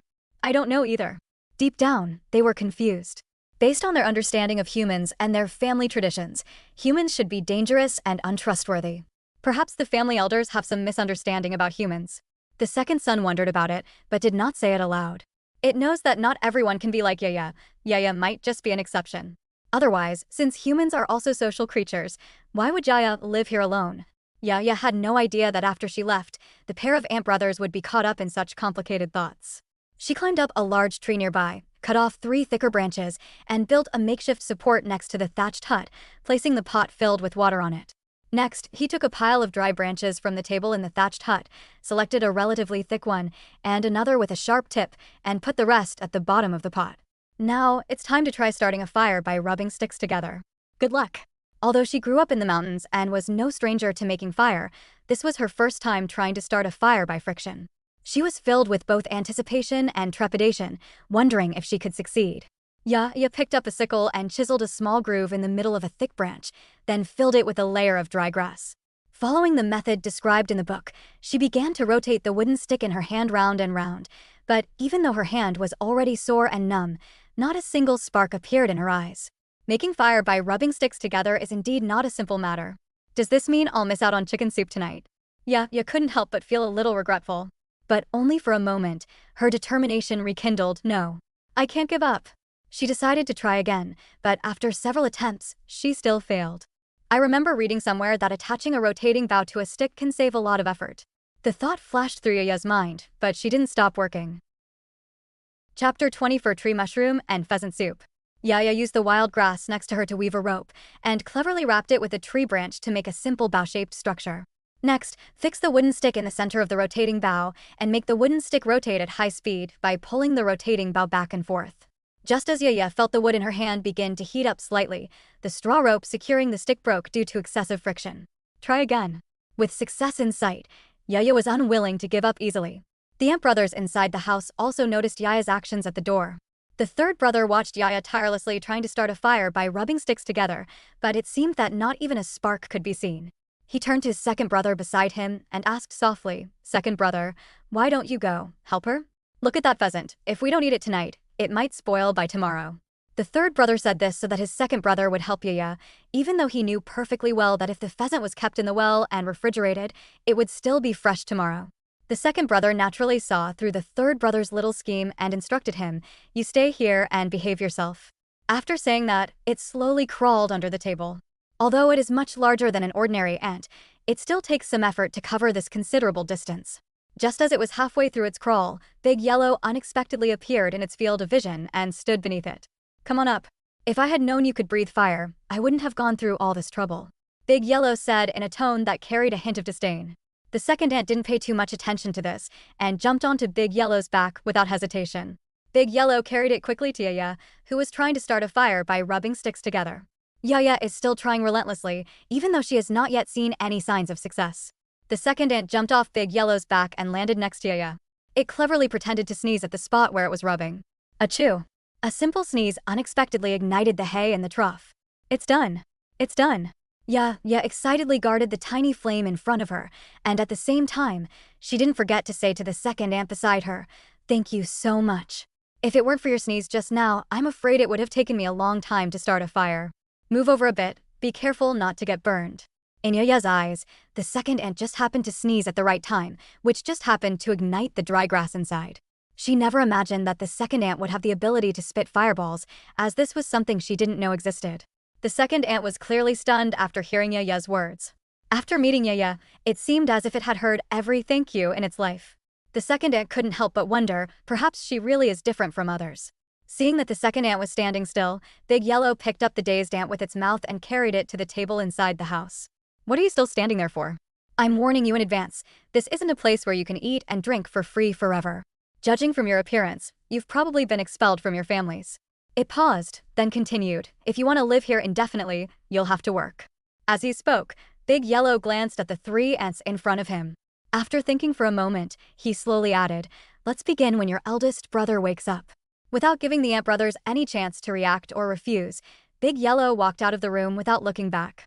The third ant's gaze followed the gradually disappearing figure of the Big Yellow ant, then turned to the second ant beside him, a sense of indescribable confusion welling up in his heart. Second brother, is it planning to make us stay as laborers, or does it intend to? The third ant interrupted its words, always feeling that although Big Yellow was stubborn, it had a soft heart. Moreover, they seemed to have no other choice but to stay here. After a moment of contemplation, the second ant slowly said, "Let's stay here for now and make further plans after our eldest brother wakes up." They were ostracized by their families from a young age, and as they grew to their current enormous size, the elders of the family harbored murderous intent towards them. If they hadn't been lucky, they would probably have been submerged by the floodwaters this time. If the tribespeople learn that they are not dead and have been found in Yaya's dwelling, the second brother will inevitably worry that their presence might cause trouble for Yaya. In fact, when Da Huang first saw the three ant brothers, he realized that they were not ordinary ants. When they grow to adulthood, they become enormous, long enough to stretch up to a meter in length. However, their growth process is quite arduous. Not only do they grow slowly, but they also have to deal with attacks from other ants of their own kind, making it extremely difficult for them to survive. Once given enough room to grow, and as they mature into adults, it will be possible for an ant to fight off an adult lion. That's why Big Yellow suggested to the ant brothers that they stay here, since once they leave, they might only face death. While busy cooking chicken soup, Yaya was unaware of the great care and attention Da Huang had shown her. As the water in the pot boiled, Yaya found a relatively thick wooden stick and, with the help of a sickle, made a rather crude spoon. Then, she put the pine mushrooms and the whole pheasant into the pot. Since she didn't have a kitchen knife, she couldn't cut the pheasant into pieces, and the rust on her sickle made her decide to cook the whole chicken. Add the pine mushrooms and pheasant to the pot and wait for the water to boil again. Yaya used a spoon she made herself to gently skim off the impurities floating on the surface of the pot. After more than an hour of simmering, the pine mushroom and pheasant soup was finally ready. After cooking, Yaya took some water from the side and carefully poured it out of the flames at the bottom of the pot to prevent a fire. She gently placed the pot of stew on the table inside the room. Instantly, the rich aroma spread like waves, filling the entire room and making one's mouth water. Yaya carefully took 2 plump chicken legs out of the pot and placed them on 2 clean leaves. One of the chicken legs was prepared for Big Yellow, and the other chicken leg was prepared for the ant brothers. After distributing the chicken legs, Yaya took a few more pieces of meat from the pot and placed them on another clean leaf to cool before Da Huang ate them. The unique aroma of the pine mushrooms and the fresh flavor of the pheasant meat blend perfectly together during the stewing process, complementing each other and enhancing their overall taste. Every sip of chicken soup is infused with the rich aroma of pine mushrooms, while the tender texture of pheasant meat bursts in your mouth, leaving you with an unforgettable aftertaste. "It's so delicious!" Yaya couldn't help but exclaim. Although she currently only has salt as a seasoning and lacks other spices. But it is precisely this simple and unadorned seasoning method that allows the chicken soup to retain its purest natural flavor, enabling the true taste of the pheasant and matsutake mushrooms to be fully revealed. Chapter 21. Don't underestimate any NPC in the game. After finishing the chicken that Yaya had specially prepared for it, Da Huang tasted the chicken soup before lying contentedly on the bed, belly up, to rest. Just like before, the ant brothers let their injured older brother eat first before they themselves ate. After finishing the whole chicken leg, Ant Brother 3 couldn't contain his joy. "Second brother, I never thought pheasant meat could be so delicious, not to mention the mushrooms." In the past, the pheasant meat they ate was mostly leftovers from other animals, and sometimes it was even rotten and infested with insects. This carefully stewed pheasant meat was the first time they had ever eaten it. Seeing his younger brother's happy expression, the second ant was also very pleased. What surprised it most was that Yaya would share the chicken legs with them. It originally thought it would have to go out and find food on its own, but it didn't expect Yaya to take such good care of them. Not only is the food nutritious, but it also has a safe haven, and it believes its older brother's injuries will heal quickly. After a hearty meal, the chicken soup in the pot gradually cooled down, revealing a slight chill. Yaya covered the pot with a straw plate as a temporary lid, so that the remaining soup could be used to soak the flatbread the next morning. As the sun gradually sets in the west, the horizon is gradually enveloped by the deep blue of night. Yaya stood up, left the thatched hut, stepped out of the fence gate, carefully checked it, and confirmed that the gate was closed. Gently lower the thatched curtain of the hut. Although it may be a bit sweltering during the day, a cool breeze always blows through at night. In this perilous place, Yaya knows the importance of safety, so every night she carefully pulls down the straw curtain to create a relatively safe sleeping environment for herself. After checking everything, she climbed onto the simple bed and turned on the game screen. The game screen is the same as before, with no changes. She first clicked to enter the trading square, hoping to find some practical and inexpensive items. But after browsing around, she was disappointed to find that what she needed was also a necessity for all players, resulting in the goods in the trading square being largely the same and lacking any distinctive features. What made her feel the competition was even more brutal was that straw mats were everywhere in the market, with prices varying widely, the cheapest of which was even the same as the 5 points she had previously listed. However, due to its poor workmanship, not a single player purchased it. Yaya opened the game channel again, wanting to confirm her suspicions and see if any players were openly attacking the Dandelion Squad. Channel 1234. 9990/10,000. What did everyone get from the boxes given by the Dandelion Squad today? Ugh, don't even mention it. I only got a pair of socks. What incredibly bad luck. I'm alright, I managed to open a bowl. Then none of you are as lucky as me. I found a quilt. Tonight I finally don't have to sleep on a hard bed anymore. Looking at it this way, the Dandelion Squad's box really is a hodgepodge. It has all sorts of things. The players excitedly shared the items they had obtained from the chests without holding anything back. If they hadn't been lucky, they would probably have been submerged by the floodwaters this time. If the tribespeople learn that they are not dead and have been found in Yaya's dwelling, the second brother will inevitably worry that their presence might cause trouble for Yaya. In fact, when Da Huang first saw the 3 ant brothers, he realized that they were not ordinary ants. When they grow to adulthood, they become enormous, long enough to stretch up to a meter in length. However, their growth process is quite arduous. Not only do they grow slowly, but they also have to deal with attacks from other ants of their own kind, making it extremely difficult for them to survive. Once given enough room to grow, and as they mature into adults, it will be possible for an ant to fight off an adult lion. That's why Big Yellow suggested to the ant brothers that they stay here, since once they leave, they might only face death. While busy cooking chicken soup, Yaya was unaware of the great care and attention Da Huang had shown her. As the water in the pot boiled, Yaya found a relatively thick wooden stick and, with the help of a sickle, made a rather crude spoon. Then, she put the pine mushrooms and the whole pheasant into the pot. Since she didn't have a kitchen knife, she couldn't cut the pheasant into pieces, and the rust on her sickle made her decide to cook the whole chicken. Add the pine mushrooms and pheasant to the pot and wait for the water to boil again. Yaya used a spoon she made herself to gently skim off the impurities floating on the surface of the pot. After more than an hour of simmering, the pine mushroom and pheasant soup was finally ready. After cooking, Yaya took some water from the side and carefully poured it out of the flames at the bottom of the pot to prevent a fire. She gently placed the pot of stew on the table inside the room. Instantly, the rich aroma spread like waves, filling the entire room and making one's mouth water. Yaya carefully took 2 plump chicken legs out of the pot and placed them on 2 clean leaves.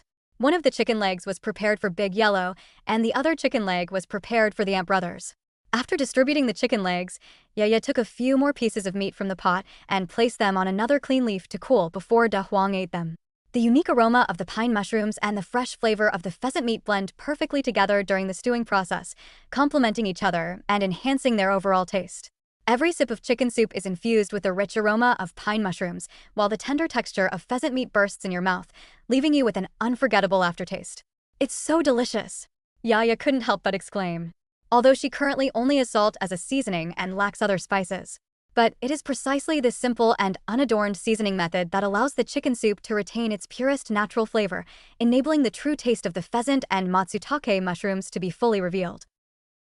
Chapter 22 Mall Discount Section. Despite the responses from players in the channel, many players secretly wondered if they could try attacking the Dandelion Squad once they were stronger. If they succeed, they will get 2 more boxes than other players, thus opening more supplies. With these supplies, they can live a more comfortable life in the game. As for the lives and deaths of other players, what do they care? Upon seeing this, Yaya couldn't help but recall what the Dandelion Squad had said earlier.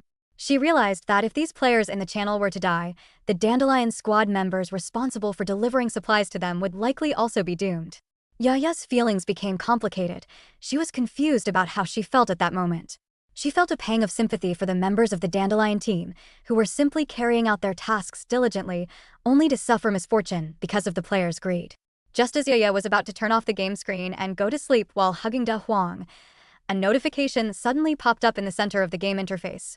Dear players, the store has a special discount section that updates every evening at 7 p.m. Each player is limited to 1 item. Interested players are encouraged to purchase promptly. May all players enjoy a wonderful time in the game and have a great time. Under the cover of night, this news brought players a small but delightful shopping experience and heralded the slow start of their nighttime gaming life. As the notification appeared, Yaya and the other players excitedly clicked on the newly opened discount section in the store. But when Yaya's gaze fell on the 10 discounted items, the corner of her mouth twitched slightly. These items did indeed enjoy discounts, some even offering 50% off. Even with a 50% discount, the final price of those items was still as high as 500 points. This is still too expensive for me. Yaya realized that with her points, these discounted items were still out of reach. So she chose to turn off the game screen. Although she can't buy these discounted items now, she thinks there might be opportunities in the future, so she decided to check them every night before bed, hoping to find a bargain someday. Other players felt the same way. Upon seeing the discounted items, they couldn't help but feel a surge of frustration. I am absolutely blown away by the new discount section in the mall. Even though the items are only 90% off, they are still out of reach. Look, there are still houses for sale. The original price was 100,000 points, but now it's 30% off. Even if I sold myself, I still couldn't get that many points. This game really thinks too highly of us. However, I think we can develop a habit of checking it every night before bed. Maybe one day we'll come across something with a good price-performance ratio. That's right, didn't the notice say that the discounted items would be updated randomly every night at 7 p.m? I hope so. I spent a lot of effort clearing the water out of the mine today, and it's still damp inside. It's really uncomfortable to sleep in. I really hope it doesn't rain anymore. Me too. I spent half the day cleaning up the water in the cave. I didn't even have time to repair the fence. I wonder if any wild animals will come to visit tonight. Puh, can't you say something auspicious? Can't you think of something good? As night fell and the players' words were heard, the other players couldn't help but think of the fences they hadn't been able to repair that day, and silently prayed that the night would pass peacefully. Late at night, in the dense forest, the moonlight, like a cascading silver stream, spilled onto the mottled walls of the thatched cottage, casting a cool and serene glow over the quiet little house. Yaya lay on the simple wooden bed, her breathing soft and gentle, like a wisp of smoke in the night breeze, slowly spreading in this peaceful atmosphere. Just then, a violent crash ripped through the night sky, like a bolt from the blue, instantly shattering the tranquility. Bang, bang, bang. The sound echoed in the night, waking Big Yellow from its deep sleep. It leaped up and instantly arrived at the door of the thatched hut.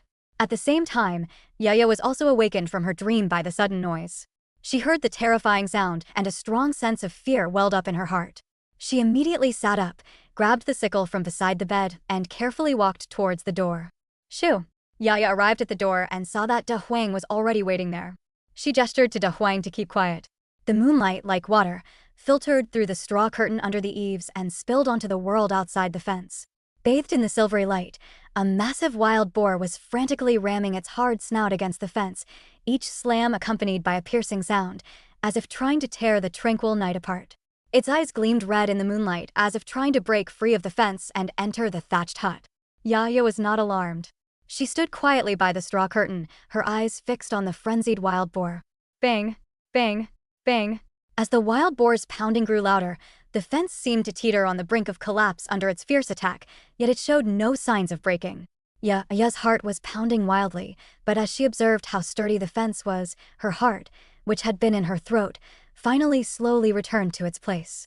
Although the fence looks dilapidated, it actually has an unexpected level of defensive capability. The commotion even woke up the ant brothers who were resting on the table. The third ant nervously watched Yaya and Da Huang on the table. Seeing that they were both staring warily outside, it began to pace anxiously back and forth beside the table. Seeing this, the second ant couldn't help but say, "Third ant, can you stop for a moment?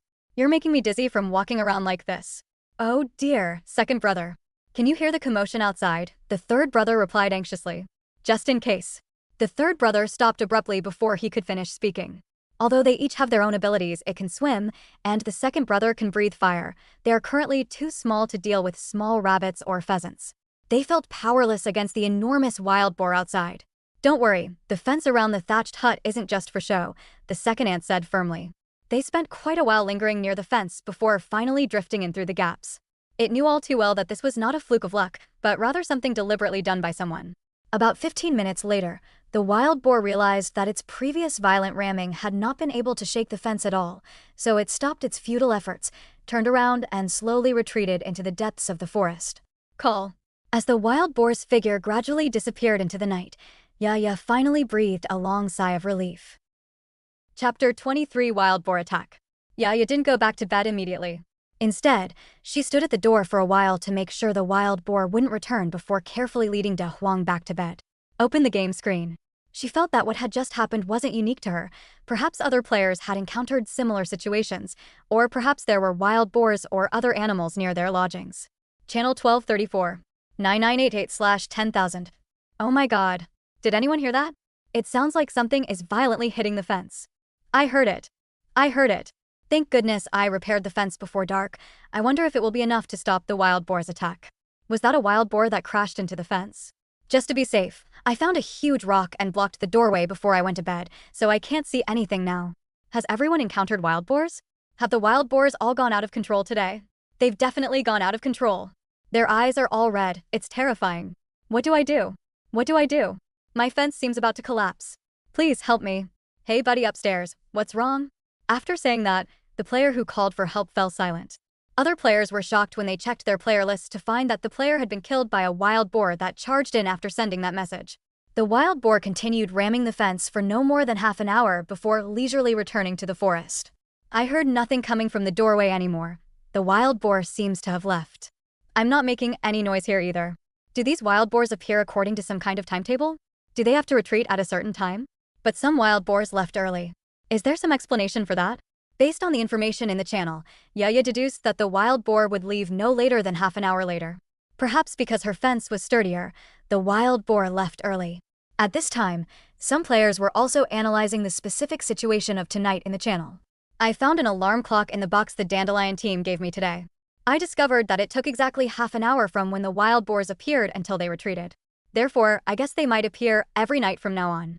The moment this player said that, all the other players were terrified, especially those whose fences had not yet been reinforced and who had just narrowly escaped disaster. So, what should we do? Will they show up again soon? I feel the fence might not be able to withstand their second wave of attacks. I'm so scared. Is there anyone who needs a charm or accessory? Please protect me. Please protect me. Please protect me. At this moment, the channel was filled with messages from players asking for help, and the player who had just sent the message sent another message. At present, the best strategy is for everyone not to sleep too soundly tonight and to stay in higher places as much as possible. This way, even if wild boars invade, they will have a hard time finding us. When it gets light, the first thing to do is to repair the fence. Although I don't understand why this fragile fence could withstand the attack of wild boars, everything in this game world has a reasonable explanation. Once this player posted the message, other players responded one after another. At first, they didn't have much confidence in the fence they had hastily built. After all, it was just a simple structure interwoven with branches and weeds, which could collapse at the slightest kick. Surprisingly, this very fence, which they thought was easily breached, successfully withstood the ferocious attack of the wild boar at night. Starting tomorrow, I must carefully repair the fence. I used to think that these fences were unimportant and would fall down with a kick, but now it seems that every word in the task has a deeper meaning. I feel the same way, and I will definitely do my best to complete every task in the future. I'm too scared to sleep tonight. I always felt that this game might not be perfect yet, and there might still be some bugs. Brother upstairs, why do you say that? Could you explain in more detail? Currently, many players are anxious, worried that the wild boars will attack again, so they are still awake and have not fallen asleep. When they hear a topic that piques their interest, they eagerly await the player's detailed explanation of their perspective. Seeing the enthusiasm of the crowd, the player began to share his thoughts. Think about the fence we made ourselves. Everyone knows how poor it was. But who could have imagined that such a simple fence could withstand the attack of wild boars? What if everything we experienced existed in a game world? So, can we consider a fence as a defensive structure? Props. I really regret it. I should have played games seriously before. What's the point of hanging out in bars all day? It's useful too. Going to bars proves you can hold your liquor. What if one day a peddler challenges you to a drinking contest? When I saw the first half of your sentence, I really wanted to hit you, but when I saw the second half, I suddenly felt that it made some sense. Don't interrupt, let him continue. Yeah, I'm totally hooked on it. Tell me quickly. If a fence is a defensive tool, then its defensive capabilities must be limited. For example, suppose the fence's initial defense is 5. After being hit by yesterday's torrential rain and not repaired, its defense may drop to 4. Considering the wild boar's attack tonight, the defense will probably decrease by another 1, so the fence's defense may only be 3 at this point. This is just my speculation. Games usually clearly display various values, but the world we live in doesn't. This makes me wonder if we are in an unfinished world. This player's remarks made the other players think deeply, and they suddenly realized that studying is really important. Some players found his views very convincing, while others felt that they had only been in this world for a day or two and had completed very few tasks. Their current situation is like that of a newbie village in a game. If they want to know more, they need to stay here long enough and unlock tasks step by step. I suddenly realized that what you said makes a lot of sense. So, what should we do next? The next step, of course, is to wait until dawn and then go to repair the fence as soon as possible. Who would have thought that the fence I casually wove from branches and wild grass would actually be able to keep out wild boars? This gave me a new understanding of my handicraft skills.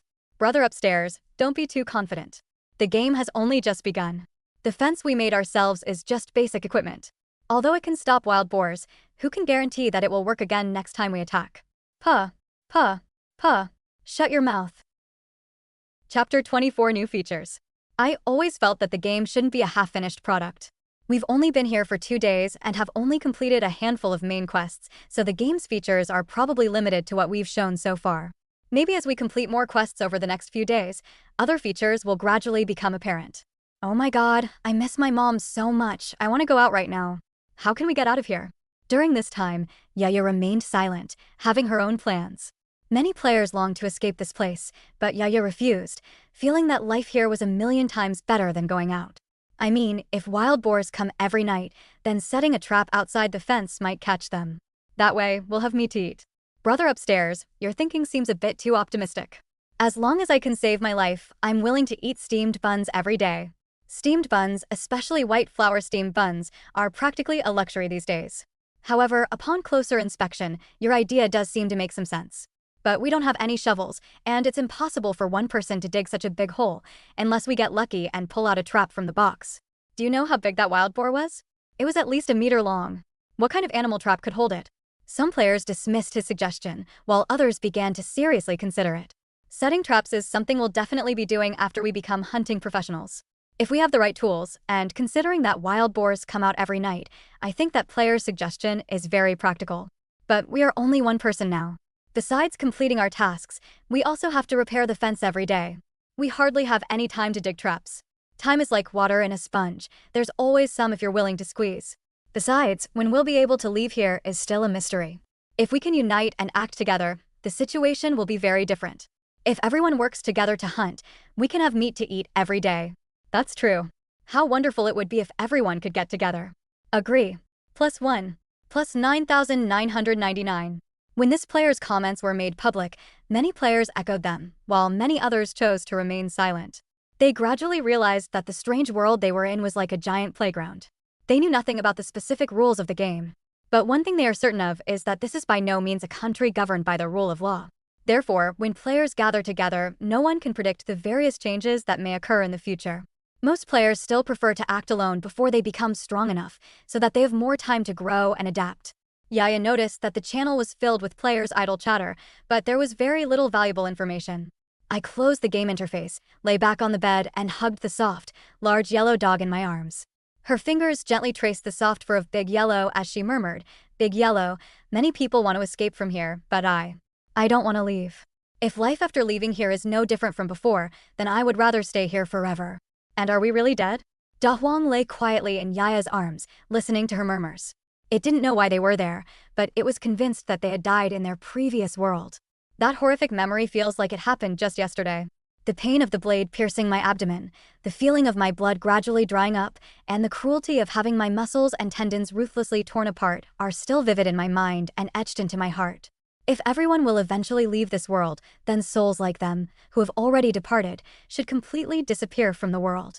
Tonight, the moon's radiance was dazzling, like a flawless pearl set against the deep sky, radiating a brilliant light. The moonlight spilled across the earth, as if scattering a layer of fine silver sand, draping everything around in a mysterious and tranquil veil. A gentle night breeze brought a touch of coolness, lightly brushing against Yaya's face. In the latter half of the night, an unusual tranquility enveloped the surroundings. Without the disturbance of wild boars, Yaya was able to sleep soundly. Day 3, 7 a.m., sunny. Drop. With a crisp electronic notification sound, Yaya woke up from her sleep. The moment she opened her eyes, The game interface popped into her field of vision, with a new game notification prominently displayed in the center of the screen. Today marks the 3rd day since you all arrived here. Congratulations on your successful survival. The clock and weather functions are now active. Players can tap the top left corner of the screen to view related information. Wishing all players a pleasant and successful day in the game. Clock. Weather. After reading the in-game notification, Yaya's gaze fell on a line of small text in the upper left corner of the screen, which announced the current date, Day 3, 7 a.m., sunny. Below this line of text, she noticed 2 simple icons. The icon on the left depicts a clock, while the one on the right is a simple cloud. Clicking the clock icon, she found that this function was almost identical to the clock app on her phone, allowing her to set alarms and display the exact time.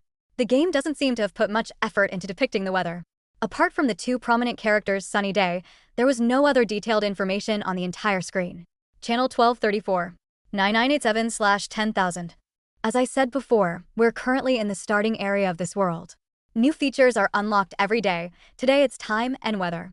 However, the weather feature seems a bit too perfunctory. The time function is quite useful. At least we know what time it is. I really don't know how I got through the days when I didn't have time. Actually, not checking the time isn't necessarily a bad thing. A new day has begun, and the daily tasks have been updated. Let's all keep going. Yesterday's daily task was incredibly easy. I thought today's would be more difficult, but it seems today's task isn't that great either. Not good? Don't be delusional. The most urgent task now is to repair the fence. Don't wait until nightfall to think about it, or it will be too late.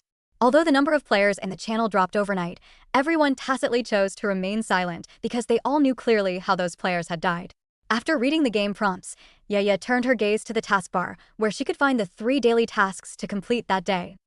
Chapter 25 Poisonous Mushroom Soup. Daily Quest. Daily Quest 1. As you reach your 3rd day in this world, you may still be a little confused about your surroundings.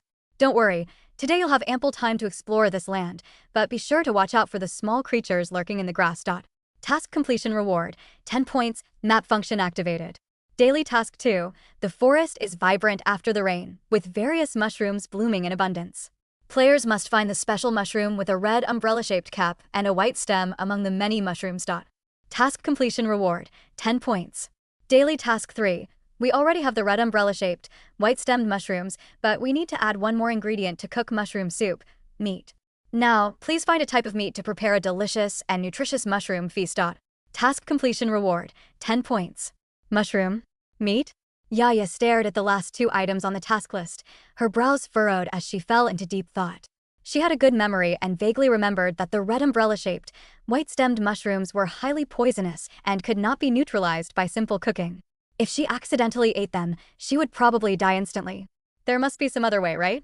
And who is this mushroom and meat soup prepared for? A series of questions welled up in Yaya's mind. It seemed that there were more secrets hidden behind these tasks. Channel 1234, 9987/10000. Where's the guy who said the daily tasks were easy? I looked at them carefully. How were they easy? I think it's pretty simple. It's just going out for a walk, picking some mushrooms, finding some meat, and making a pot of soup, right? You make it sound simple. Take another look. This task has hidden complexities. The mission contains a deeper meaning? What are we, who aren't good at literature, supposed to do? Can anyone provide a detailed explanation? Have the experts already started working on this? Same as above, please analyze. Seeing that the discussion in the channel was unlikely to reach a conclusion anytime soon, Yaya decided to solve the breakfast problem first and pay attention to the analysis of other players while eating. Gently lifting the lid, I saw that the chicken soup was still fresh, but the oil floating on top had solidified, which might not taste good. But considering that she would have to spend time starting a fire early in the morning, Yaya felt it wasn't necessary. Just as she took out a cornbread from her backpack, preparing to break it up and put it into the pot. Suddenly, Big Yellow brought the second ant to her. The second ant looked bewildered. When Big Yellow placed it on the table, it was covered in Big Yellow's saliva, making it wet and sticky. Big Yellow, what's wrong? Yaya stopped what she was doing, looking a little confused.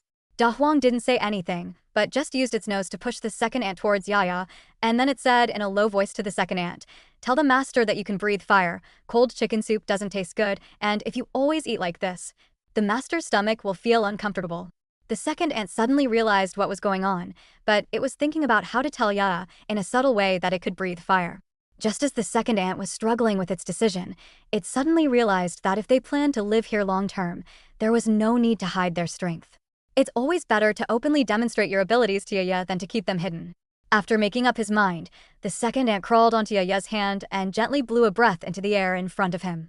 Yaya thought that the second ant had something to tell her, but when the second ant blew out, she was surprised to find that it was not air that was blown out, but a tiny flame. The flame existed in the air for only a moment before vanishing without a trace. This. Yaya was stunned and speechless for a moment. She never imagined that an ant could have the ability to breathe fire. If that's the case, then last night's sneeze was no accident. You're really amazing. It can breathe fire. Yaya gently lifted the second ant, a smile quietly appearing on her lips as she kept praising the second ant. If the second ant had a tail, it would probably be pointing its tail high right now. The second ant was overwhelmed by Yaya's praise. They had always kept a low profile in the colony, trying their best to hide their special abilities. It knew that once its people discovered their differences, they would regard them as aliens and even exterminate them. Therefore, it always lived cautiously.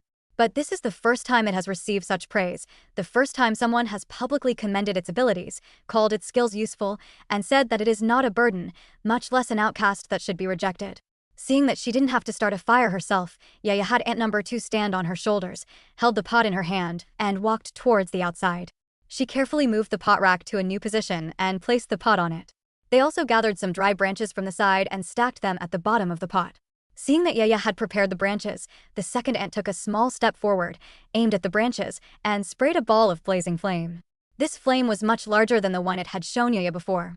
In an instant, the branches were engulfed by the flames, and a sea of fire erupted. You're really amazing. Yaya was full of praise, her eyes filled with admiration. In her opinion, the second ant is really amazing. As the chicken soup in the pot began to simmer gently, releasing warm steam, Yaya extinguished the flames and carefully carried the pot inside. She first took out a large piece of fresh chicken, along with the chicken carcass, and placed it in the grass plate that Big Yellow was given. Big Yellow gently lowered its head and began to enjoy the sumptuous breakfast. Then, Yaya took out a large piece of meat and placed it in the grass dish of the 3 ant brothers. There wasn't much meat left last night, and Yaya shared the 2 large pieces with them without reservation. She herself simply picked up half a cornbread, broke it into small pieces, put it in the pot, and had a simple breakfast with the remaining chicken soup and a few bits of minced meat. Looking at the chicken in front of him, and then at Yaya who was only eating soup and minced meat, De Huang felt a pang of heartache. Today, it must go out hunting and catch more pheasants so that Yaya can have meat to eat every meal and no longer eat such bland food. At first, the ant brothers thought that Yaya would feed them simple foods such as wild vegetables and steamed buns in the morning, but to their surprise, Yaya gave them one of the only 2 pieces of meat she had. Second brother, after eldest brother wakes up, can you persuade it to let us stay? Aunt Lao San stared at the tender, stewed chicken in front of him, then compared it to the empty pot in front of Yaya, and a complex emotion welled up in his heart. Is this what it feels like to be cared for and protected? Chapter 26, Natural High Protein. While taking care of his eldest brother, the second ant said to the third ant, "We'll discuss this together after our eldest brother wakes up. I plan to go out with them today. You stay home and look after our eldest brother." It thought to itself, since Yaya is so kind to them, even though its abilities are limited, it can at least do its part. The third ant didn't expect that its second brother would want to go out with Yaya and the others. In fact, it also wanted to go out. However, considering its comatose older brother and its own still developing water skills, and fearing that going out would only cause trouble, it decided to stay at home. At this moment, it gained a new understanding of its own skills and no longer felt that they were annoying. It longs to practice hard so that it can better help Yaya in the future. While Yaya was enjoying her breakfast, she didn't realize how deeply she would feel if she shared 2 pieces of meat with De Huang and the ant brothers. Even without meat, chicken soup with flatbread is a rare delicacy for her. Channel 1234, 9987/10,000. Look at the first task. It says we should go for a walk around the neighborhood and familiarize ourselves with the surrounding environment, but it doesn't specify the exact distance or the specific completion criteria. So whether we go out for a few steps or walk for several hours, it's still familiarization. That's true. So how exactly do we determine if the mission is complete? That's the beauty of the mission. Only by truly venturing out can we understand the right way to accomplish it. Ah, I see. This must be a trap. Everyone should make thorough preparations before going out, including weapons, food, and water, to ensure they can cope with any situation. Thanks, brother. I didn't expect there to be so many details. I originally thought I was just going out for a casual stroll. Some players remarked with a hint of relief in their voices. What about the second task? Why does the task require us to pick poisonous mushrooms? Can't we just use regular mushrooms? This task is far more complex than we imagined. Everyone knows that mushrooms with red umbrellas and white stems are poisonous. Our mission requires us to pick these poisonous mushrooms and use them to make soup. So, who is this soup actually prepared for? Is it for the peddler to drink? Or is it prepared for the dandelion team? Players began to speculate, with some suggesting that the soup might be intended for the peddler, since they didn't encounter many NPCs here, and the peddler was one of them. Although the Dandelion Squad is considered an NPC in the game, players often choose to ignore them because they appear infrequently and are not visually appealing. After all, these players would never try making soup with poisonous mushrooms themselves. Don't worry too much about it. The mission doesn't specify who should drink it. It only tells us to make it. As long as we make it, we can complete the mission. After completing the mission, we can just throw it away. That makes some sense. However, the topic quickly shifted to the mouth-watering meat. What about the meat? The mission is to find a type of meat, and I haven't tasted meat for days. Now we have to watch it stew with poisonous mushrooms? This is a complete waste of food. Exactly. I've been eating wild vegetable buns every day for the past few days, and I feel like I'm turning into a wild vegetable bun myself. And that cornbread, I've never tasted anything so awful in my life. One bite, and it felt like my throat was being cut. I have an idea. The mission doesn't specify what kind of meat we have to use, so maybe we can use the meat on our own bodies to complete the mission. Upon hearing this, many players froze in front of their screens, unable to believe that anyone would come up with such a bizarre idea. The game has only been going on for a few days, and players are already exhibiting such extreme behavior, making them shudder at the prospect of encountering other players in the future. Are you crazy? In the end, some players couldn't hold back any longer and snapped. They had only been in this world for 3 days, and although their living conditions were harsh, at least they were able to survive. Now, some players are even suggesting eating their own flesh. How can others accept this? No, wait. If that's the case, then the mission didn't specify what kind of meat it was, so wouldn't insects in trees, earthworms in the soil, and grasshoppers in the grass all be meat? Hey, buddy upstairs. Clever. How come I didn't think of that? These are all natural high-protein foods. I'll set off now and catch some. We'll have an extra meal tonight. The mission didn't specify the amount of mushroom soup. 1 mushroom, 1 earthworm, and a ladle of water mixed together will make a bowl of soup. That makes sense. With everyone's analysis, I think this task isn't as difficult as I imagined. Thank you, everyone. Looking at the analysis results from everyone on the channel, Yaya found that these conclusions were not much different from what she had expected. But she always had a feeling that the mushroom soup she had made should not be thrown away easily. Since this is mentioned in the mission, it must have its unique meaning. Could it be specially prepared for the wild boars tonight? The idea flashed through Yaya's mind, but she didn't delve into it too much. After finishing breakfast, she tidied up her things and then went out with De Huang. Before setting off, Yaya, as usual, came to the Ant brothers and told them that she was about to leave. We're going out. Seeing this, the second ant quickly jumped onto Yaya's arm, climbed up her arm to her shoulder, and sat down steadily. Seeing this, Yaya was a little confused. She turned to look at the second ant, who was sitting upright on her shoulder, and asked cautiously, "Are you coming out with us?" When the second ant heard Yaya's question, it nodded slightly. Good. Before setting off, Yaya prepared lunch for Aunt Lao San, carefully pulled down the straw curtain, made sure the door of the thatched hut was tightly closed, and checked the fence gate again to make sure it was sturdy, just in case, before leaving with peace of mind. Before leaving, she planted a peach seed in the garden, thinking that when she returned, the seed would be ripe. Let's keep moving forward. Yaya wasn't clear about the specific area of Task 1, so she decided to keep moving forward and make marks along the way. The purpose of this trip was not only to complete the task, but she also wanted to collect some mushrooms and wild vegetables to take home and dry later. If we accumulate these, we can use them to fill our stomachs even if we don't have wild vegetables, steamed buns, or flatbread in the future. Yaya walked for about 2 hours, collecting many mushrooms along the way, but still couldn't find the red umbrella, white-stemmed poisonous mushrooms described in the mission. These poisonous mushrooms must be quite common, right? Yaya stood up and muttered to herself after picking the fir mushrooms. At this moment, her bamboo basket was already half full of fir mushrooms, but the poisonous mushrooms had not yet appeared. Chapter 27 Red Umbrella, White Pole. Channel 1234. 9987/10000. I've been walking for almost 2 hours. Why haven't I finished Task 1 yet? Can anyone explain what's going on? Me too. It just rained. I did find some fir mushrooms, but I didn't see a single poisonous mushroom mentioned in the quest. Indeed, poisonous mushrooms should be quite common, but why haven't I encountered a single one? I told you long ago, today's task wouldn't be so easy to complete. What should we do then? Let's keep going. It's only been 2 hours.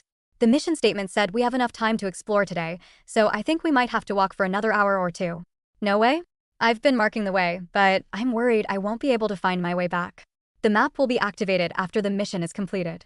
Just follow the map back. Do you think a map of this desolate wilderness is so easy to read? And who knows if there are any wild animals here?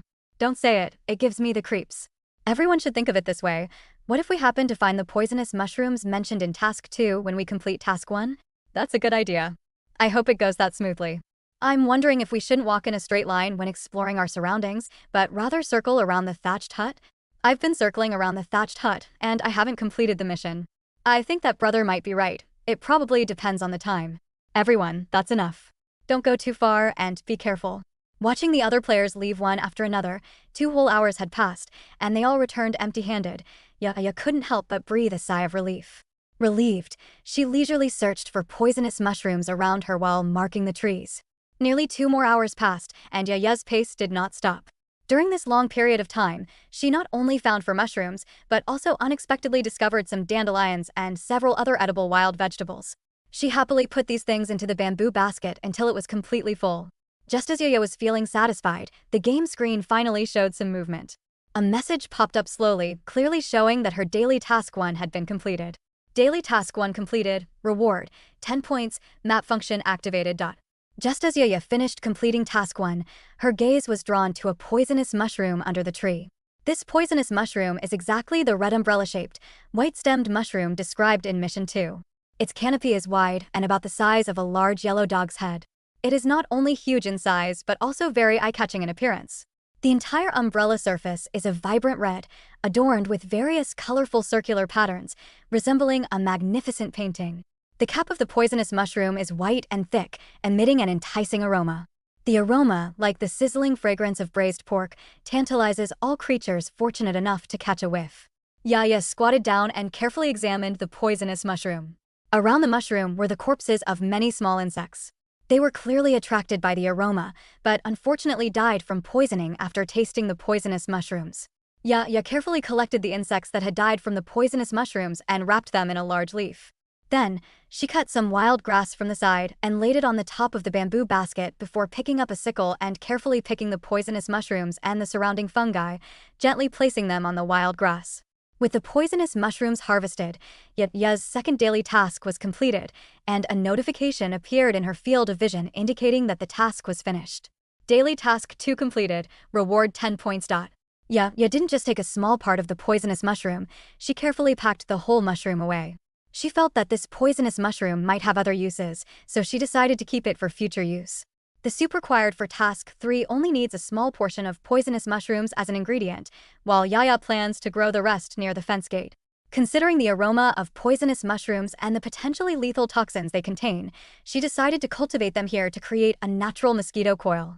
This way, we can both utilize the characteristics of poisonous mushrooms and provide protection for their habitat. Channel 1234. 9987/10,000. Phew, I can finally rest. It took me a full 4 hours to complete Task 1. It was really tough. My legs are about to give out. Mission 1 is complete, so where should we look for poisonous mushrooms next? Once the mission is completed, the poisonous mushroom will appear nearby. Don't go too far. Search the surrounding area carefully and you will find it. Found it, I found it. I found it by the scent. Aroma? What special smell could poisonous mushrooms possibly have? Haven't you completed Mission 1 yet? The aroma of this poisonous mushroom is so tempting, it smells just like braised pork. I think the aroma is more like braised pig's trotters. What I smelled was the aroma of stir-fried rabbit meat. It was so tempting that I had the urge to take a bite. You absolutely mustn't bite it. Didn't you see the dead insects all over the ground around the poisonous mushroom? They must have died after eating the poisonous mushroom. Speaking of these insect corpses, although they are dead, they are still meat, right? We can collect them, then cook them with poisonous mushrooms into a soup, and Mission 3 can be completed. Brother upstairs, how come I didn't think of that? You make a very good point. Everyone, let's get moving. Oh dear, I just took a short rest, but I still have to walk a bit further to complete Mission 1. I really envy players who have already completed the mission. Despite this player's stated statement, his true thoughts were quite different. Here, players usually share ways to complete various tasks in the channel. For tasks with potential risks, players always need to try them first to verify the safety of the task. Therefore, some players will choose a relatively cautious strategy, waiting for other players to test the task first and confirm that it is safe before completing it. While this might slow down these players' progress slightly, they know in their hearts that it's a wise way to protect themselves. Other players were well aware of these players' cautious mindset, but they did not criticize them further. After all, caution is good, but excessive caution can also hinder a player's development. Chapter 28: Grilled Fish by the River. After completing the task, Yaya did not return immediately. It was almost noon, and it was time for lunch. She lightly touched the game screen, and a square icon appeared in the upper right corner of the game interface with the word map written on it. With a gentle tap, a panoramic view of the entire forest appeared before Yaya's eyes.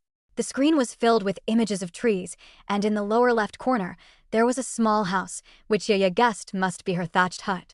Although she had been walking for 4 hours, she was still at the edge of the forest. On the screen, her location is shown as a small green triangle, and a small river meanders past her not far away. "Let's have lunch by the river today," Yaya said, gently stroking De Huang's head as she looked at the river on the map and realized it wasn't far away. Big Yellow nudged Yaya's legs, as if urging her to hurry up and get going.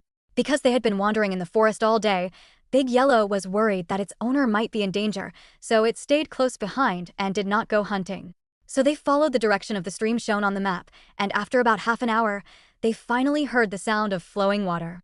Through the dense foliage, I caught a glimpse of the river, its water shimmering silver in the sunlight.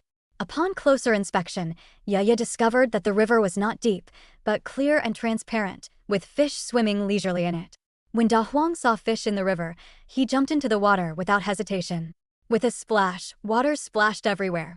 Seeing that Da Huang was having fun, Yaya put the bamboo basket on her back aside and was about to take out wild vegetable buns and water from her backpack to prepare for lunch.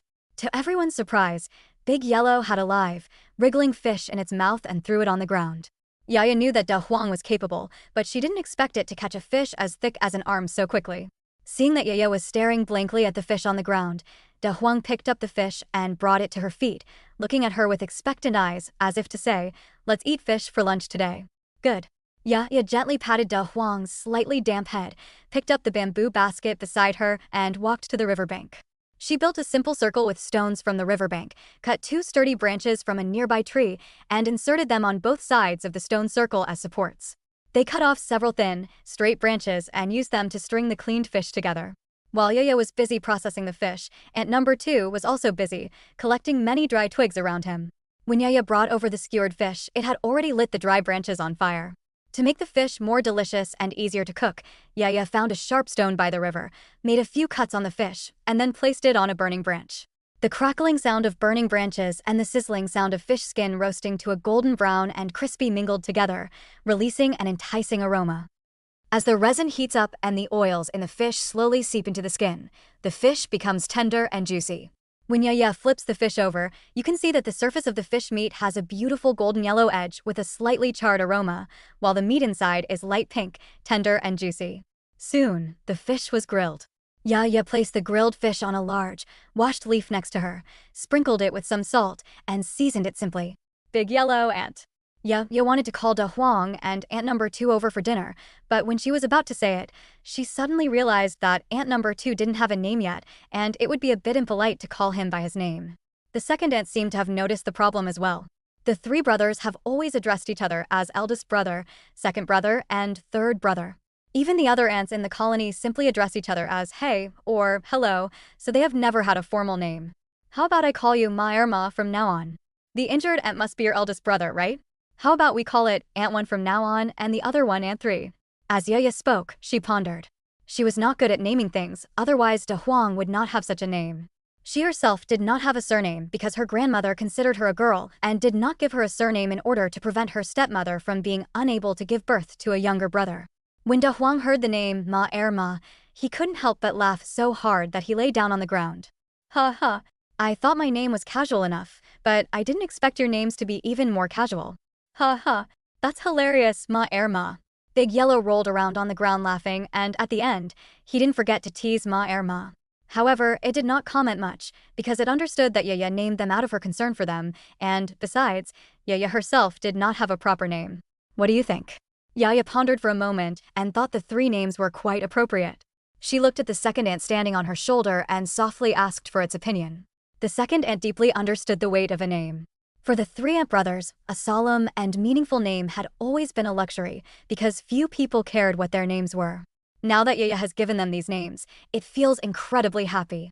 It is satisfied with whatever names Yaya chooses. The second ant excitedly tapped its head, showing its satisfaction with the name given to it by Yaya.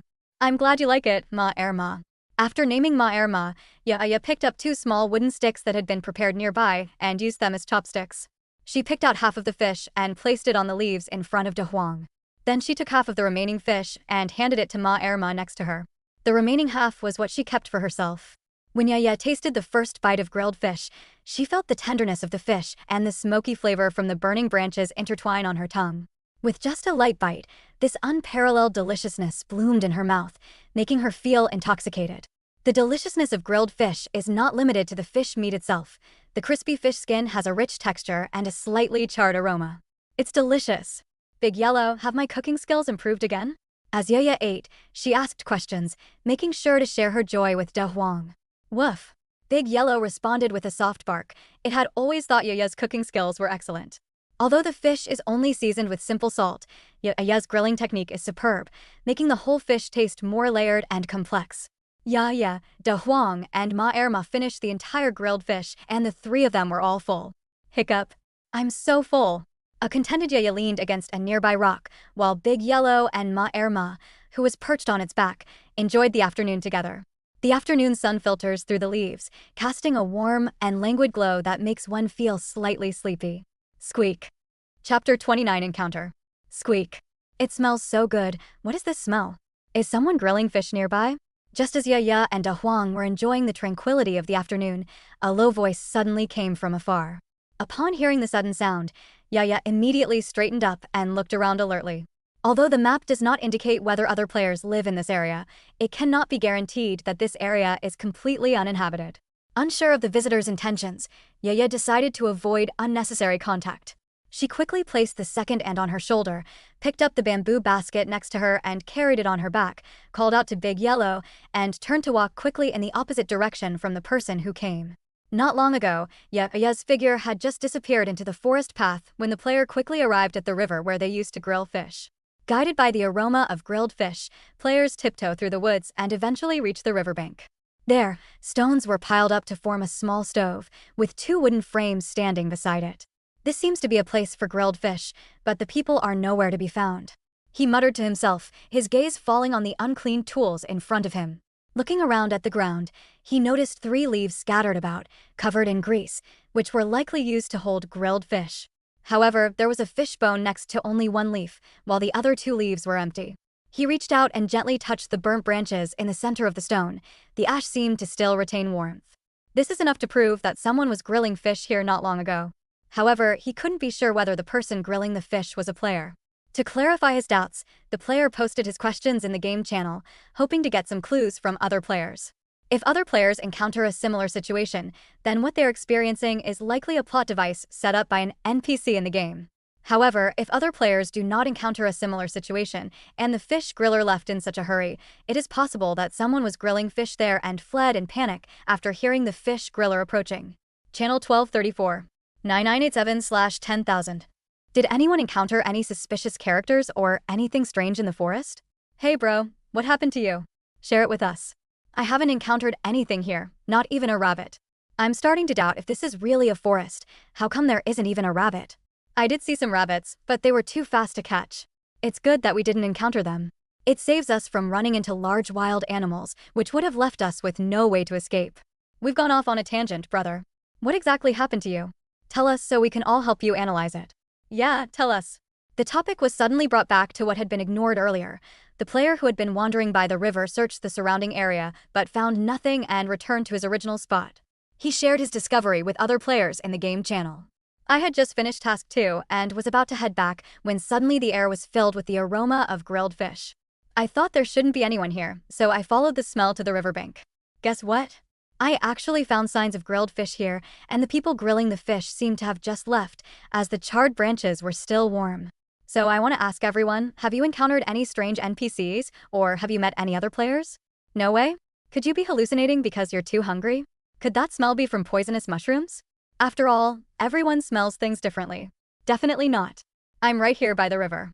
To prove his point, the player immediately took a picture and posted it to the channel. As soon as the picture was posted, almost all the players immediately stopped what they were doing, opened the picture in the channel, zoomed in, and carefully observed every detail in the photo, afraid of missing any important clues. Are people really grilling fish by the river? I just noticed a small river nearby on the map, but I didn't dare go that way. Wild animals often roam the riverbank, and I was afraid of encountering danger. Looking at these grilling tools and the leaves on the ground, I have a feeling this was done by players. NPCs in games probably don't need to eat, right? NPCs in games definitely need to eat. In the game I played before, the NPCs ate 3 meals a day without fail. He rushed over immediately after smelling the fragrance, within just a few minutes. If he were an NPC, how could he possibly avoid players? I wonder if the game NPCs have their own rules that prevent them from meeting players when they're not working, which is why they left quickly after hearing the noise. I had a feeling it might be a player, but he didn't know who it was, so he left quickly. We've been chatting in the channel for so long, it shouldn't be a problem to meet up, right? Besides, living together is always easier than living alone, isn't it? That's not necessarily true. Some players are filled with anticipation, hoping to meet other players. What a rare opportunity it is for everyone to get to know each other and perhaps live together and support each other in the future. However, not all players hold this view, especially female players.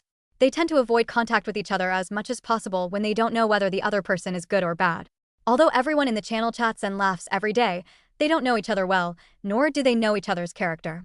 A sudden face-to-face encounter can be awkward, and if the other party has malicious intentions, a weak player will certainly find it difficult to defend themselves.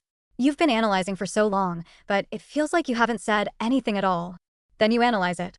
There was only a charred twig on the ground, which means that it was used to skewer fish, and they probably only ate that one fish. There were 3 leaves on the ground, which were probably used as plates. Anyone can see that. That's right, get to the point. Did you notice the details next to the 3 leaf-shaped plates?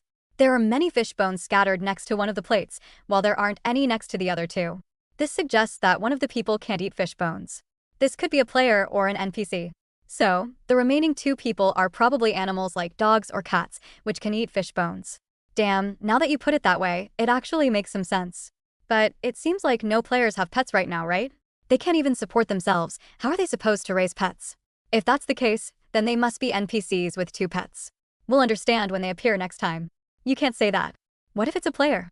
There are 10,000 people in our channel. What if someone gets lucky? Chapter 30, The Mark on the Tree. The player didn't continue, and many players were thinking to themselves, this is absolutely impossible. How could there possibly be docile pets like cats and dogs in this deep mountain forest? Therefore, the vast majority of players believe that this should be an NPC in the game. Yaya and her friends continued along the riverbank. Originally, she wanted to go home according to the map, but De Huang wanted to catch more fish, so they had to walk carefully along the riverbank and try to avoid encountering other players. Fortunately, they did not encounter any other players. Big Yellow, go ahead. Stopping under a big tree, Yaya immediately told De Huang to jump into the water to catch fish. She then took out pickled cucumbers from her game backpack and put them into a bamboo basket. She planned to use the empty space in her game backpack to store the fish that Big Yellow had caught. While fishing with Big Yellow, Yaya opened the game screen, entered the channel, and wanted to see if any other players mentioned her or if any players had encountered each other. When she opened the channel, she discovered that, so far, it seemed that she was the only one who had a brief encounter with that player, but she had ultimately managed to avoid him. The player's analysis relieved Yaya. They believed the person appearing by the river was an NPC in the game and did not look suspiciously at the other players. But what the player said next gave Yaya a shock. The player's gaze swept across the river, where the water was crystal clear and shimmering. A surge of impulse welled up within him, a feeling that perhaps he too could catch a delicious fish in these waters, adding a unique flavor to tonight's dinner. The fish in the river are large, and their scales shimmer with an alluring luster in the sunlight. They are as agile as water sprites.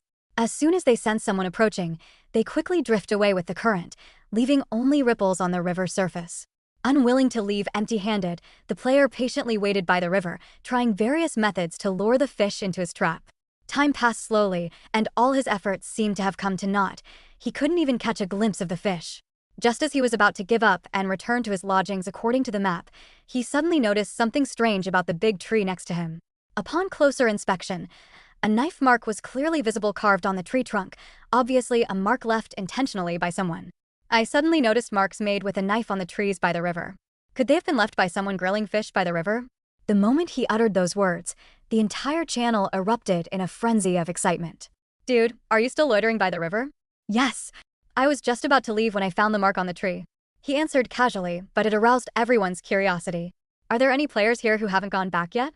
I think. Why don't the players who live near the river all head over there? Maybe we can bump into each other by the river. Is this idea feasible? How about we give it a try? Everyone, shout a few times right now. Maybe our voices can carry over there. Shout? Don't be silly. You might attract wild animals instead of your own kind. Immediately, someone poured cold water on the situation, calming the lively channel down a bit.